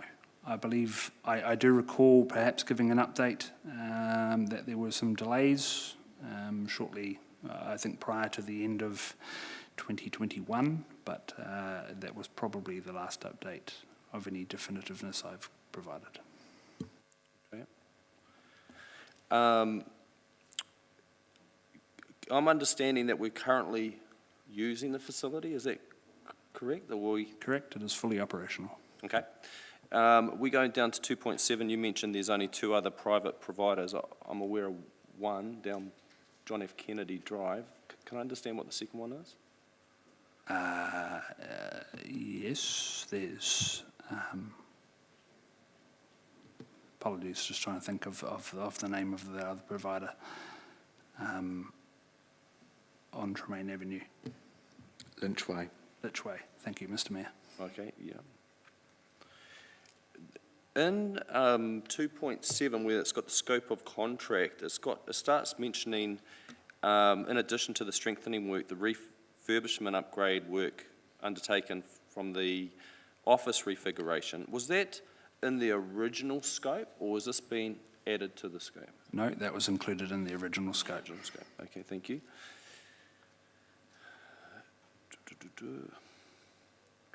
6.2, we're saying... 6.2, we're starting to say there's a sizable increase in the original scope. Was there any points along the way where that we would have not engaged the intended contractor through this process to keep some sort of independence of the process rather than having you're saying there's been some advantage having Maycroft been involved through the process. Was there any consideration of actually just withdrawing and just going through a further update work to understanding the sizable increase and the change of scope? No, for two reasons. First one being council had resolved to proceed with Maycroft, so in good faith those conversations continued. And there was also some advantage in getting accurate pricing for delivery of those changes in a timely manner from once they were completed, which, whilst we can get engineers' estimates and things like that, they are not based, they are estimates for a reason, whereas I guess by continuing to work with the contractor, we were able to get accurate pricing from them definitively of what it was going to cost to deliver those items. But also they were the most familiar with the project. They were fully committed to delivering the project and working with us. So that did also provide some advantages coming into the value engineering time, whereas they were able to more accurately assess where that risk was of delivery and what they could be doing and what they could be sharpening the pencil on to make sure we get the outcomes we're looking for. Okay. You mentioned in your response to a previous question that you're quite comfortable with the price that's coming forward, and you said that it's a sharp number. Have you been able to test that with another independent resource rather than the actual the original intended contractor? So I guess to clarify my comments, the number in front of you, I guess I'm comfortable that is a number and that is in line with the market. From an earlier comment, I mentioned that the market has increased by 30% in cost escalation in the last 18 months alone, and the escalation on this project so far was only 300,000 or 12%, so well within that. No, we haven't gone out and tested that with anybody else, and essentially the only way to do that would be back through a tender process. However, on balance, as I said, that increase did actually move down by circa $250,000 from where it was in July through some further value engineering, which I also wouldn't be able to guarantee we would get with a new contractor. Notwithstanding that the price has gone up overall for the total project now 45%. It has. And so, look, by no means am I saying I'm happy to be here in front of you presenting $1 million increase to a construction project. It is a sizable increase, and I'm not going to hide that, and nor do I take any pleasure in doing that. However, in response to the Mayor's question from earlier, what I can tell you definitively is at least $768,000 of that increase. So the vast majority is work that has to be done. It cannot be avoided, and any other contractor would also have to include that in their scope. Can I just go back to when we were in September 1, 21? Like it seemed your outline to the additional costs coming out of the consent conditions were the bracing and the footing of the sides and all the other stuff. I would have thought that was kind of like fundamental to any earthquake strengthening work. How did we get so far amiss on some of the fundamentals of the strengthening work? So there definitely was underpinning and there was foundation work included, because you're 100% correct that is a key component of any seismic strengthening work, is essentially how it interacts with the ground. Where the considerable increase came from is, and probably where this project differs from some of our other seismic projects that we'll be looking to do in the near future, is this is a critical asset that needs to remain standing and operational in a post-event. Whereas I suppose in a general sense of strengthening, the number one goal is to get people out safely. And then you deal with the building at the end of it if you had a decent sized event. In this case, that is not the case. We need this thing to be standing and operating fully. And the peer review highlighted that they felt that needed to be increased considerably to add a lot more certainty that that would indeed be the case in that medium to large seismic event. Thank you, Mr Mayor. Councillor Sabellin. Thank you, Mr Mayor. My questions have already been answered. Thank you. Councillor Arnott. Thank you, Mr Mayor. I'm surprised and I guess disappointed all in one that this, the initial designs obviously weren't correct or specified properly. So I can understand the process. Was that initial design, I wouldn't imagine so, was that in-house or that was external? No, it was conducted by an external. Thank you. Councillor Fitzgerald. Thanks, Mr Mayor. Thanks for presenting the report, Bryce. Just a couple of clarity questions, really. When the original tender went out and make-off were accepted, at 2.3 plus million, did they have a built-in contingency? They did not, as a contractor, in the tender price. The overall project has a contingency, which I guess is the percentage shown in front of you, but by no means is that the contractor's contingency, that is council's project contingency. Sure, no problem. And second question, you mentioned that we've got our own independent QS attached to the project, and I'm just wondering if the original tender identified those additional design changes were possibly likely through the consent process. No, it didn't, because the information we had at the time when we went out for tender was based on the designs we had, and as I mentioned earlier, this was an unforeseen increase. So this, whilst there is always a risk when you go out for tender before you have a consent to design changes, assuming you have assessed the risk correctly, it might be minor changes that you could incorporate within a contingency. Sure. Definitely it was completely unexpected to be getting a considerable one like this. Yeah, for sure. So you mentioned that they were our design, it was our design originally that went out for tender? It was the design provided by the external design consultant. Yes. Okay.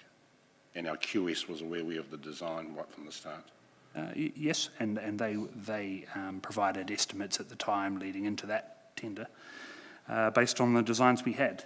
And then subsequently, as this increased, we used their skills again to be assessing to the market. Okay, and just finally, the 15 years to have the works completed, when did that start? 2 years ago. So for this project, we would essentially have 13 years to remedy the building. Yep, and did we hear you correctly as you said that this contract is ready to start in February? Correct. They are ready to mobilise. They've already done a little bit of, I guess, side work, some little bits and pieces on the site in preparation, but they would be on site from the 1st of February and taking control of the site. Cool. Appreciate your help. Thanks, Bryce. Thanks, Mr Mayor. Councillor Johnson. Thanks, Mr Mayor. Bryce, around the risks of deciding to re-tender, you've talked about further cost escalation. So what do you think the timescale would be around a re-tendering project? If we were going to go back out for tender, we would probably do that late January, early February. You'd be giving at least a month for the actual tender period, maybe 2 weeks to reassess that. So on balance, I would be probably back in the council chamber in about April, I guess at earliest, with a re-tender result, providing we actually got a tender. And at that point, that would be whatever the costs were at that time. Okay, so where you've said this is expected to be between a 10 and 20% more, can you expand on your thinking on that? Well, twofold. One key part was the contractor in good faith, as I mentioned earlier. I essentially took a bit of a hit, is probably a nice way to put it, on some of the cost escalation to try and keep a lid on that. I could not say definitively any new contractor would be willing to do that. They would be pricing it for what it is. But also, whilst there is some stabilisation of materials and that environment has improved considerably from where it is, things are still in an inflationary environment and costs are still going up. And there is every likelihood between now and, say, March, when a new tender would close, that cost could go up further. Okay, thank you. And the other question is just around the chapel. So in 2.11 you say that the chapel will be closed for the duration of the work. So how long is the work expected to take? I did put that in the paper. Did you? I looked for it twice and couldn't find it, so I do apologise if it's there. Very good question. I just want to be very definitive in my answer. Scheduled to be at 3.2, so it's scheduled to be complete in June 2024. Okay, so the chapel will be closed all that time? Yes. So what's the alternative for people then? So the cremation service can go ahead, but if people want to have a chapel service, are we providing an alternative? No, I don't believe so, but that would probably be a question for the Group Manager of Parks and Logistics. I can speak for that in Cathy's absence through the chair. From the Group Manager, our chapel is not well used because the funeral providers tend to provide their own chapels. So the impact would be relatively easy to manage. Okay, thank you. That's helpful. Thanks, Mr. Mayor. Councillor McLeod. Oh, thank you, Mr. Mayor. I think some of my questions have already been answered earlier. Just want a point of clarification, Bryce, and thank you for the report. Just to help me with my decision, and I'm sorry, I apologise if I've missed this, or in your answers or in the report. So, this crematorium, is this the only council-owned crematorium that we have in the city? Correct. Cool. So now that it's going for seismic strengthening, what are the other alternatives that are in place? Because I know Beecham. Councillor, that was answered, asked and answered earlier, and there's two others. Well, I contest that because I don't think there are two others in the city. I'm quite familiar and in touch with funeral directors, and I actually had a conversation with one person who actually owns a funeral So you ask commenting Yeah. or asking a question? That's the question that I asked, just a clarification, because I heard two, but there's actually one in the city. Well, there's two private crematoriums in the city, plus our one. Sorry, I'm not quite sure what your question is, unless you were just clarifying whether there are two others. Yeah, no, I get that. So the one that we have, this one, which is council-owned, that's our one, public one, and then there's a private one. There are two private ones in the city. Who are they? Beecham's and Leechway. Well, I can confirm that Lynchway is not one of them because they do the crematorium at Beecham. So it can't be part of it. And I can also confirm that some of them actually go to other places such as Wanganui or Levin. Sure. To do their crematorium. So. Yep. That's based on the information we have from the funeral directors in the city. If that's not accurate or they have a relationship with someone else, I would have to have no comment really and take that for what it is. I mean, I think the reason why I'm asking these questions, just as a point of clarification, and also just to also look at the level playing field when it comes to those private, crematoriums that we deal with, and what we. Sorry, Councillor, is a question? I'm just wary of time. We've got a big agenda, and we're going into comments. Is it a comment or? We're not going into comments, Mr. Mayor. I think what I was trying to get out of that, just to help my decision, to see how. I mean, I note that this is very important. It's urgent. And what I was trying to ask is the alternatives, and the alternatives that have been listed don't appear to be correct. And that's what I was trying to clarify. So to help my decision on the urgency of this, I need to know who exactly. And the officer's given his best answer to Sure, you. they've given the best answer, but I was trying to correct because it was I deemed it to be quite incorrect. So to help me around my decision making, I needed to make sure that we have other alternatives Okay. to pick up that work and that That's sort of fine. thing. Is there any other questions? I'll leave it there. Thank you. Okay, Councillor Barrett. Thank you, Mr. Mayor. Thank you, Bryce. Around option 2, in response to Councillor Johnson, I think you indicated a January retender. I assume that's kind of the soonest. Yeah, and it will be late January. What would be the latest possible date that it could be retendered? I would say after Wellington anniversary, so maybe 31st of January. And why couldn't we wait longer? I'm thinking years. Well, we could wait. So I guess it is a feasible option that council could put this on the shelf and not strengthen it. I guess a couple of broad comments is we do have a large number of earthquake-prone buildings, and that all are on that same sort of timeline that they need to be strengthened. And so, as per previous discussions, I guess it's important that we would be able to structure those throughout the next sort of 15 years.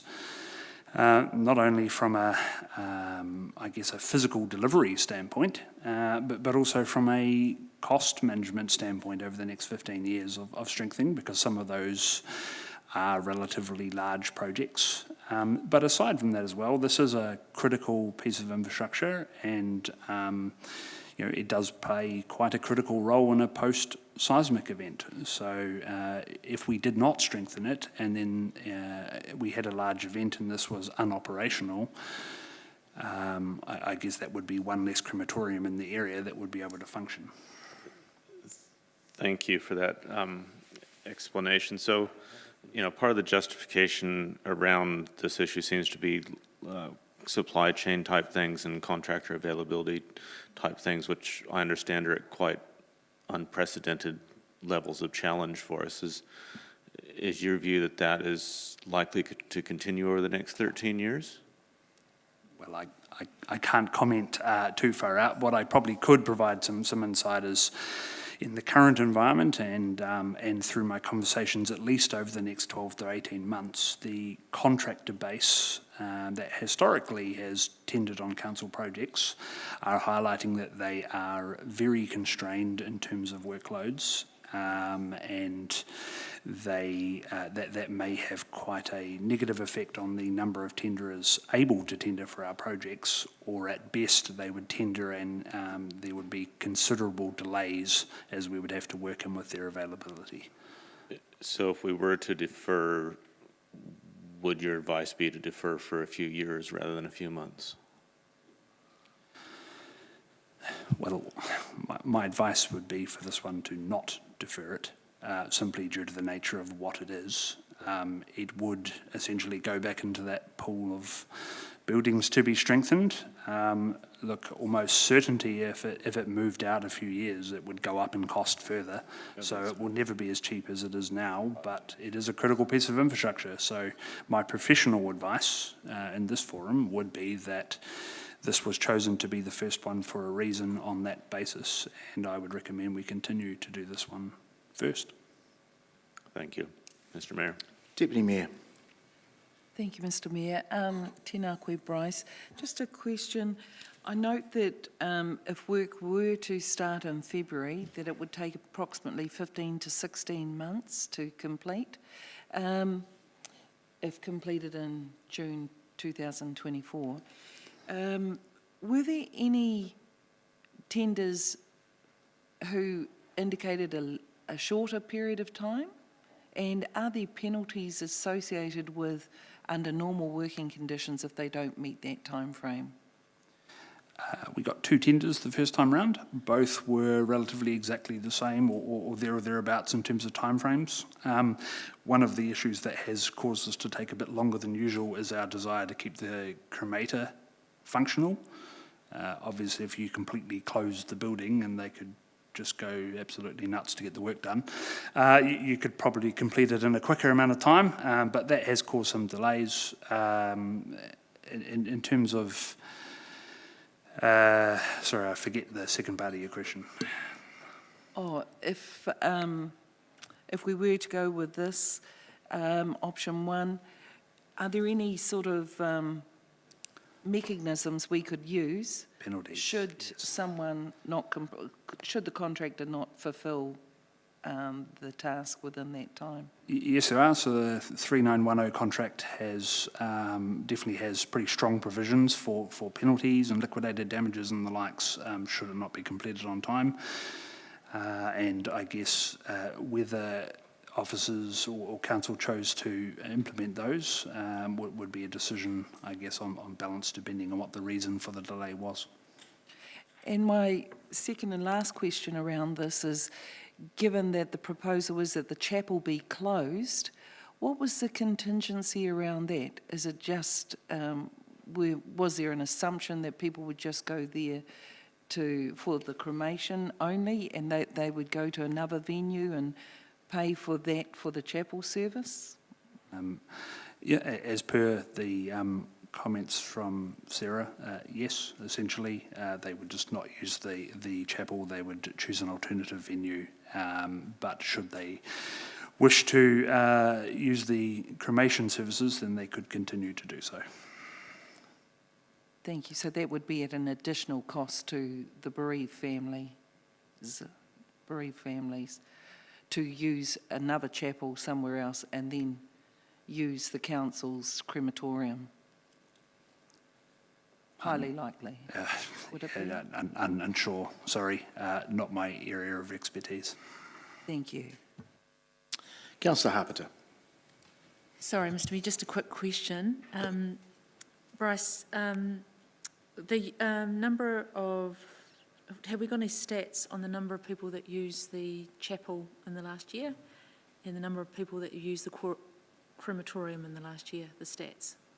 We will have those. I don't have them to hand, but they could be... Could we get them circulated on both of those two things? Yes, definitely after this. Happy to do that. Thank you. Okay, thanks, Bryce. That's, okay. So, Councillor Naylor. Sorry, I thought I was in the queue. Apologies. My question's on recommendation 2. If that, I'm just wanting to understand the need for that. If we weren't to progress that, what is the Chief Executive's delegation under our delegations policy to approve any increase?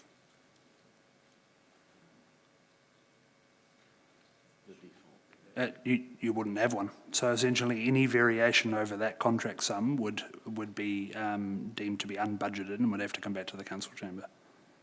Hence that resolution. Whenever we're awarding contracts, there's always a resolution of that note asking to give the Chief Executive authority to vary a contract through a contingency. Okay, thank you. All right, no other questions? Great. Okay, thanks, Bryce. Thank you. All right, and thank you for bringing the paper forward. Look, councillors, I have an alternative motion, which I'll just bring up, and it's seconded, that council retender the crematorium seismic strengthening project, seconded by Councillor Dennison. Look, there's too many unanswered questions here for me, and I feel we've got no option but to retender, and I'll give you a couple of reasons why. I mean, I didn't like this 14 months ago, and, you know, even less so now. We took the dearest tender by some margin, and there was reasons, and by majority, council agreed to that. In most cases, you never tender without a building consent, so especially in difficult projects, both in the private sector and in the public sector. So I'm sorry, but I don't have there's too many holes in the procurement process at the moment. Look, we don't know what we don't know, and I know there is some risk going out there, but I'd have to say there's two economies going on. I'm hearing the opposite about building and supply chains, and they are coming back to some normality. There is work at certain sectors of the market. So, look, it's a question of are there other options? There are other options. As Councillor Micklard sort of alluded to, is there one, is there two, is there three, is there five? I've had a little bit of experience with the sector coming to me about different things, and there are actually about 5 options within a 45-minute radius of Palmerston North. So this is real price taker stuff. Do we know what the actual costs are? May increase.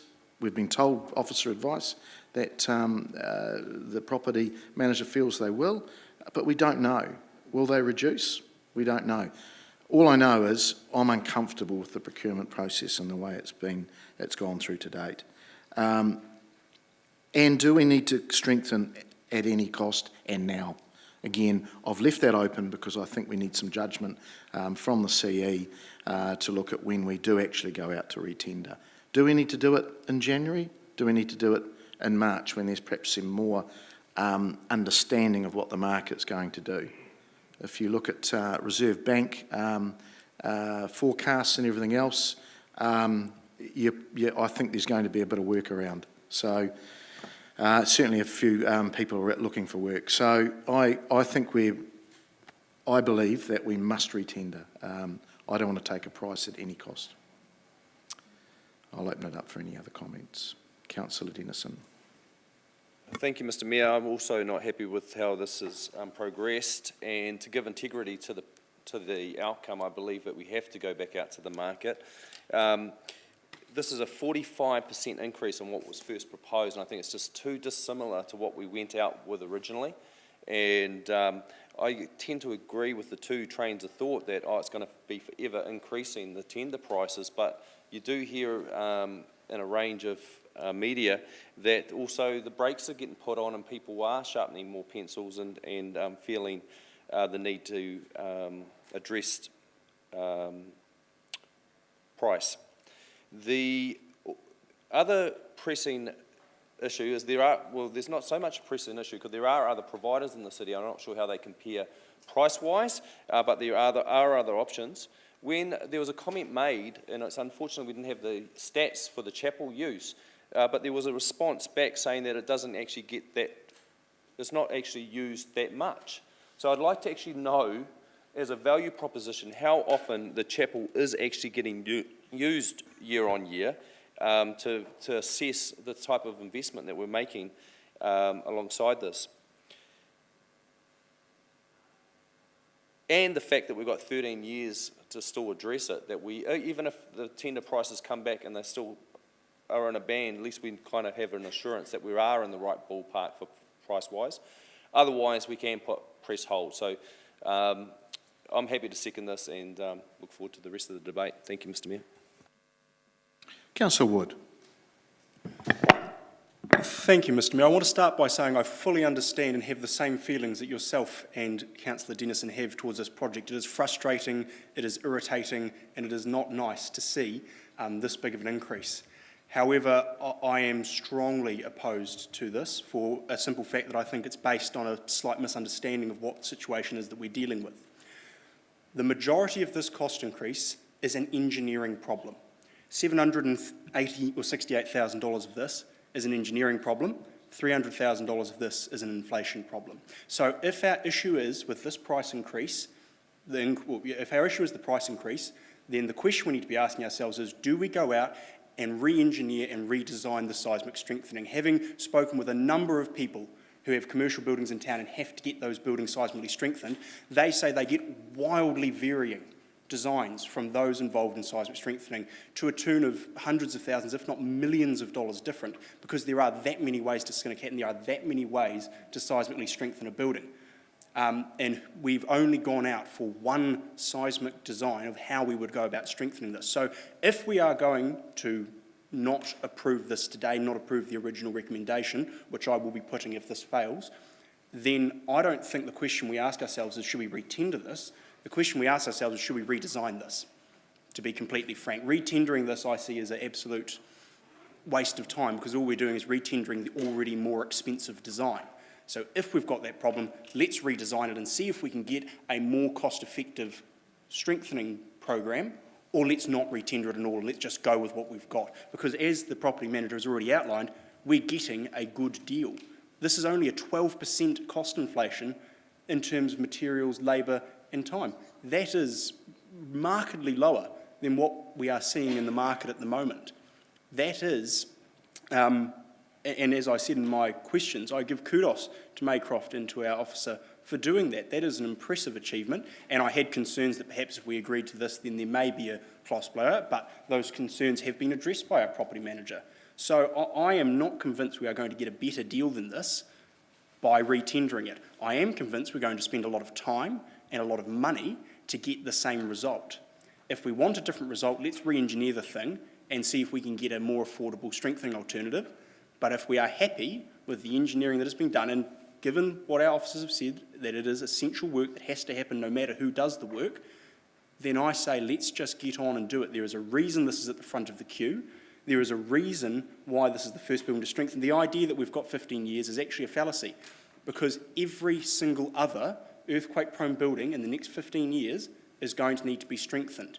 That market, for those who can do this very specific, very particular seismic strengthening work, is going to get more and more stretched over the next 15 years as we compete with hundreds more buildings across the region. Most of Fielding's CBD is seismically vulnerable and needs to be strengthened. A hang of a lot of our CBD is seismically vulnerable and needs to be strengthened. At the moment, we are at a stage of this 15-year process where the least number of buildings are going to need to be strengthened. We are only going to see more and more buildings join this queue over the next 15 years. So pushing it 5 or 10 years down the track is not going to get us a better option, it's not going to get us a more affordable option, and it's not going to make it easier. So I appreciate the sentiments of you, Mr Mayor, and of you, Councillor Dennison, and I agree with you, this is frustrating, but I strongly believe that this alternative is not going to get the intended result, and I strongly believe that we just need to get on and do it. We need to rip the Band-Aid off. So I will be putting forward the original recommendation if this fails. Councillor Micklard. Thank you very much, Mr. Chair. I'll rise to actually vote against this. I don't think it's right at this particular time. Since we're going to talk about the 12% increase, let me talk to you about, pushing the can down the road and costing even more than the 12% envisaged, or the 12% envisaged by Councillor Dennison. This is a legislative requirement. This building is earthquake prone, and there are many risks involved in it. Not only the legal side of things, also the financial side of things, if you want to look at it. We only have one provider here, Beecham's. And at the moment, other providers or other funeral companies have to drive to Levin, have to drive to Wanganui if they don't want to use Beecham. And I feel like it's unfair. Point of order, Mr Mayor. There was actually the officer's report, and confirmed by the officer, there's 2 providers, not 1. And if you look at the Lynchway website, it says they've got a crematorium on site. Okay, Councillor, just... Well, it was inconclusive, but I'll yeah, continue. I mean, there's two schools of thought there, so just if you can... Well, I've spoken to Lynchway yesterday, and they actually called me about this, and I can confirm to the councillor that it's not the case.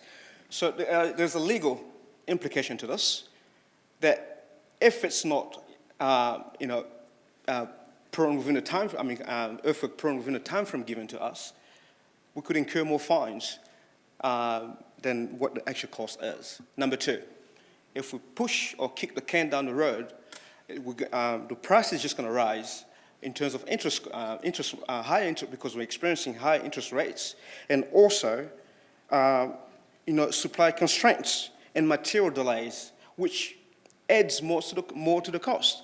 I think we should go ahead with the substantive and actually do what's right for the community at the moment, especially those funeral directors who have had to drive to Wanganui, to Levin, to access some of those services because they couldn't access one provider at the time. And I feel like this is not right.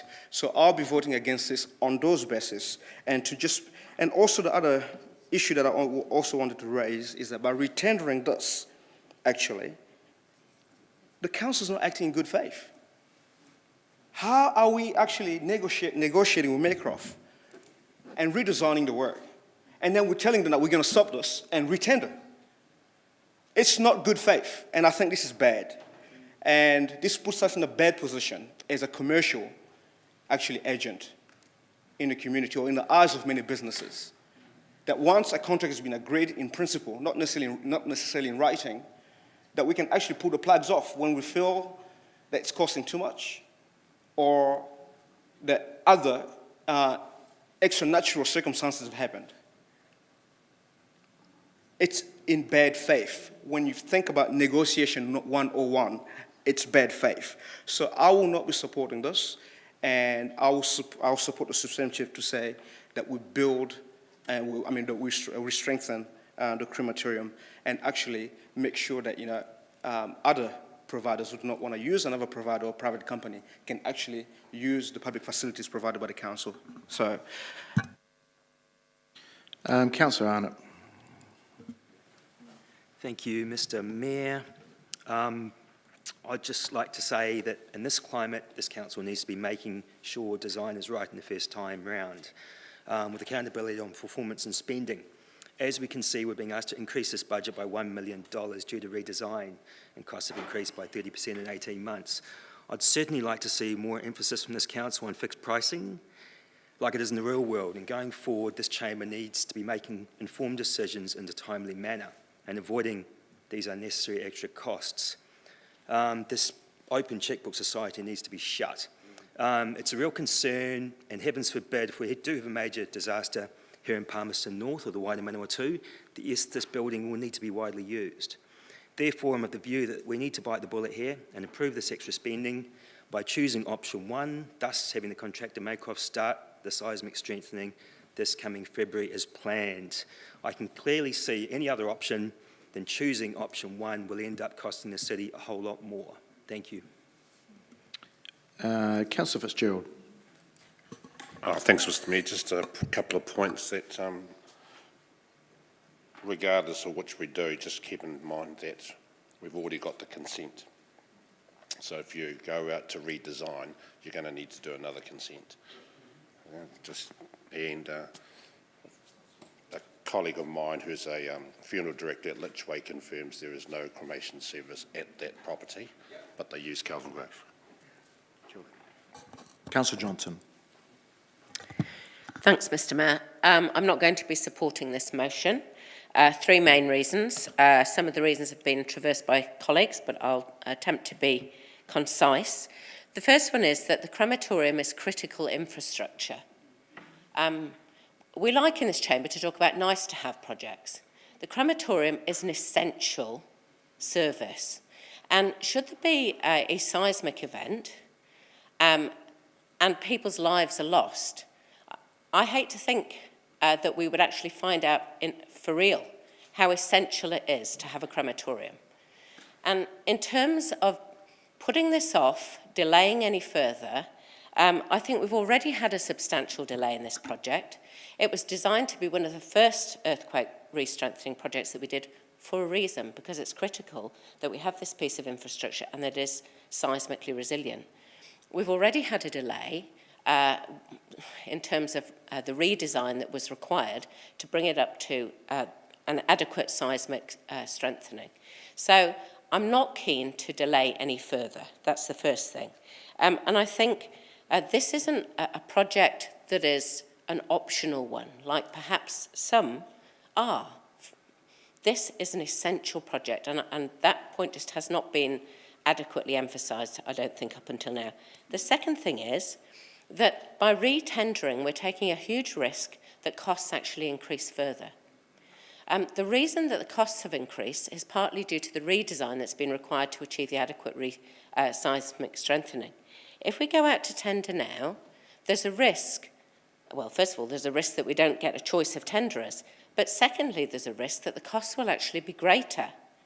And then we'll be in a position of having to swallow increased costs on top of increased costs. We've got a price now that we can go for that will enable the project to be started in February.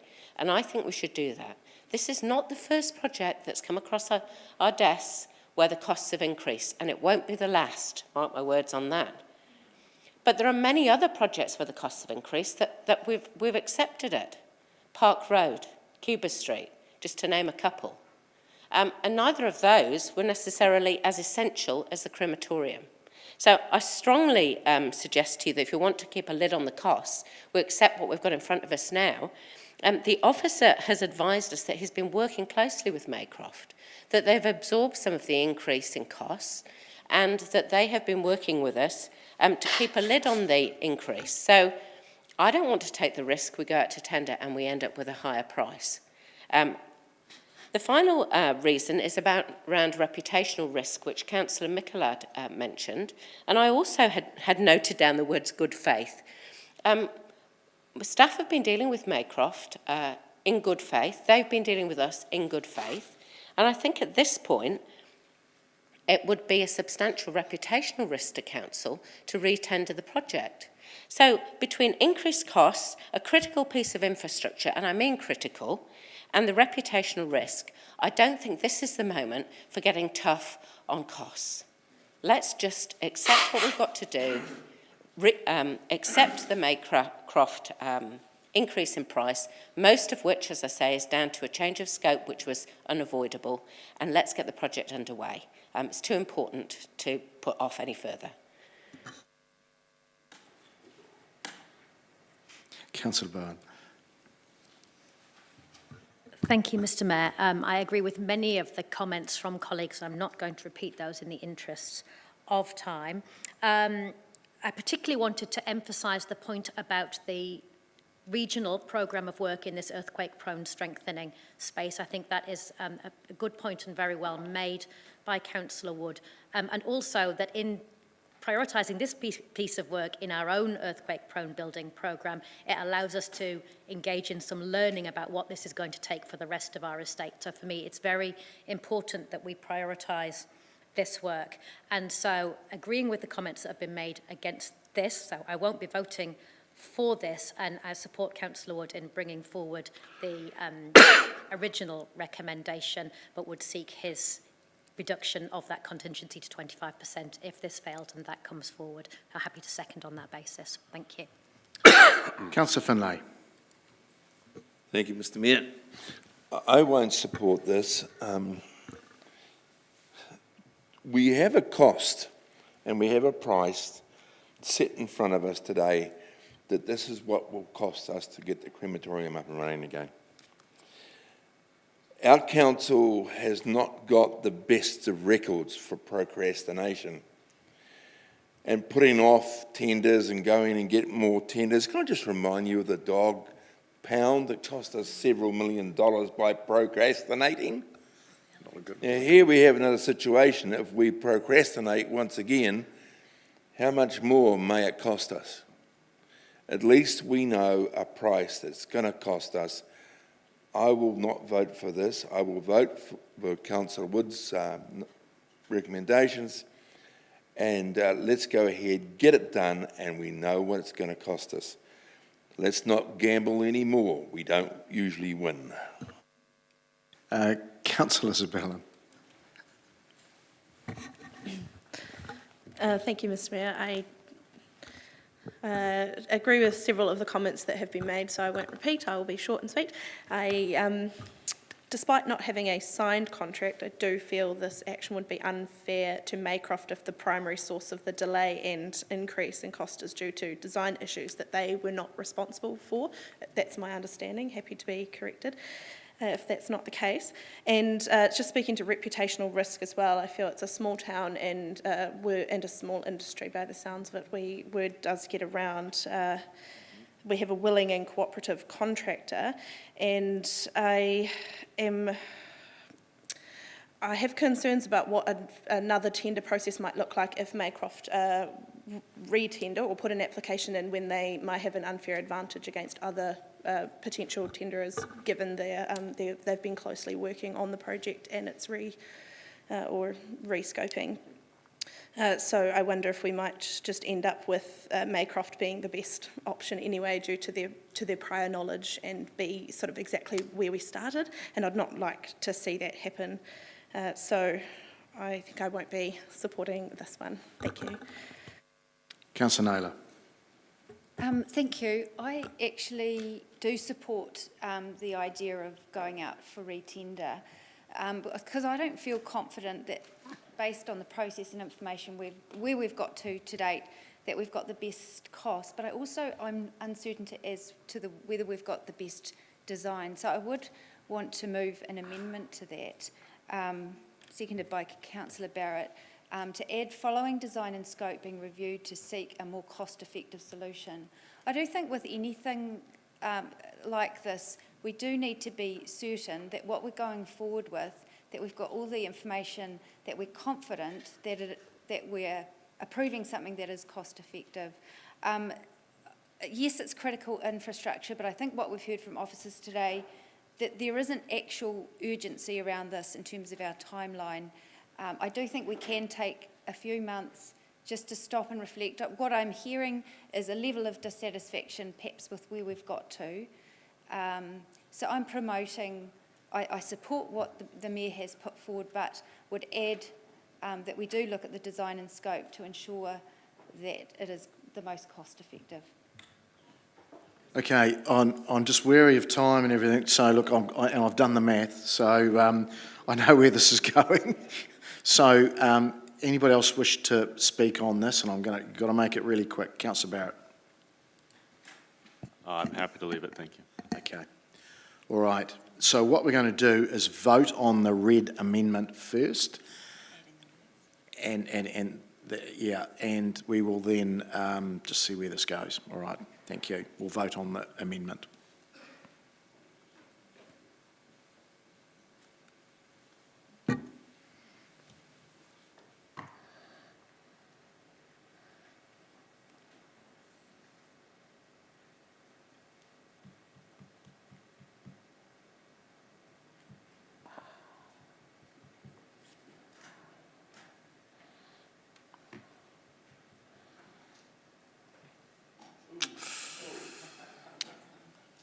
And that's failed for a lack of majority at 8-all.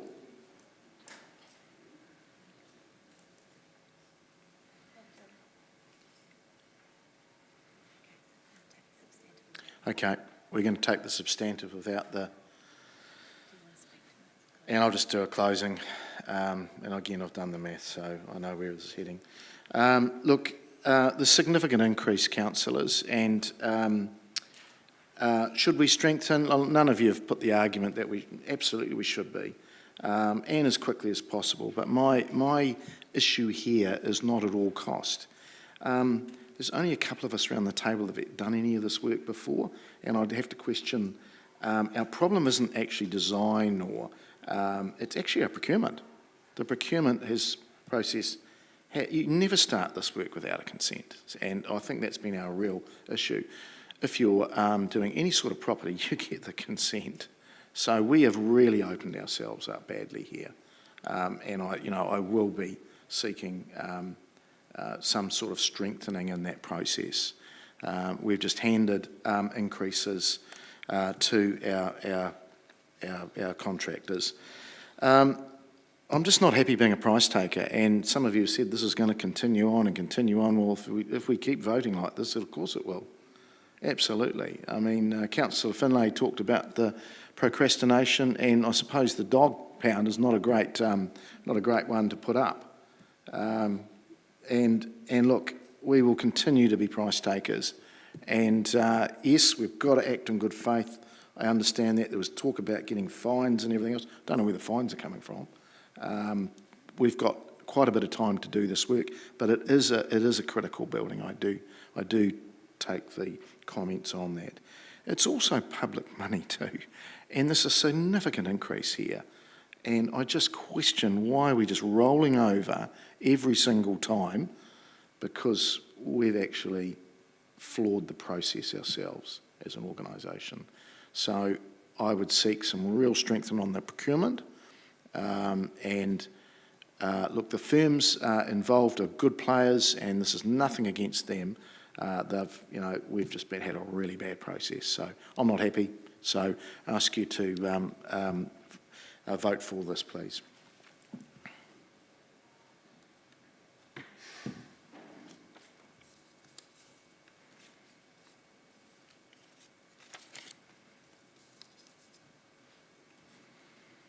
And that has failed, 6 votes for and 10 against.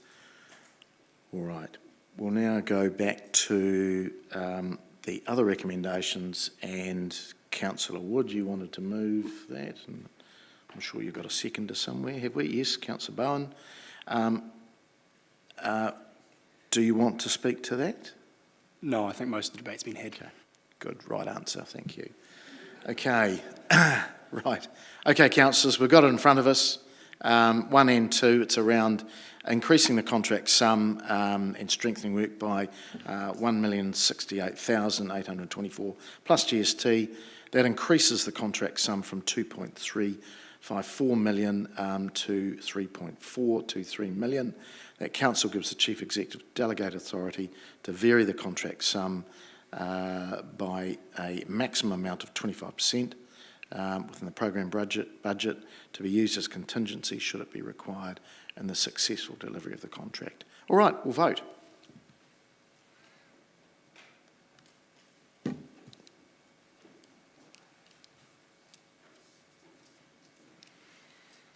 And it's passed, 12 votes for and 4 against.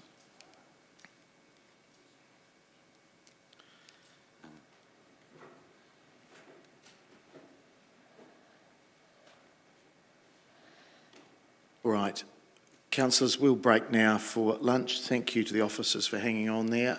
2:30, back in the chamber. Thank you.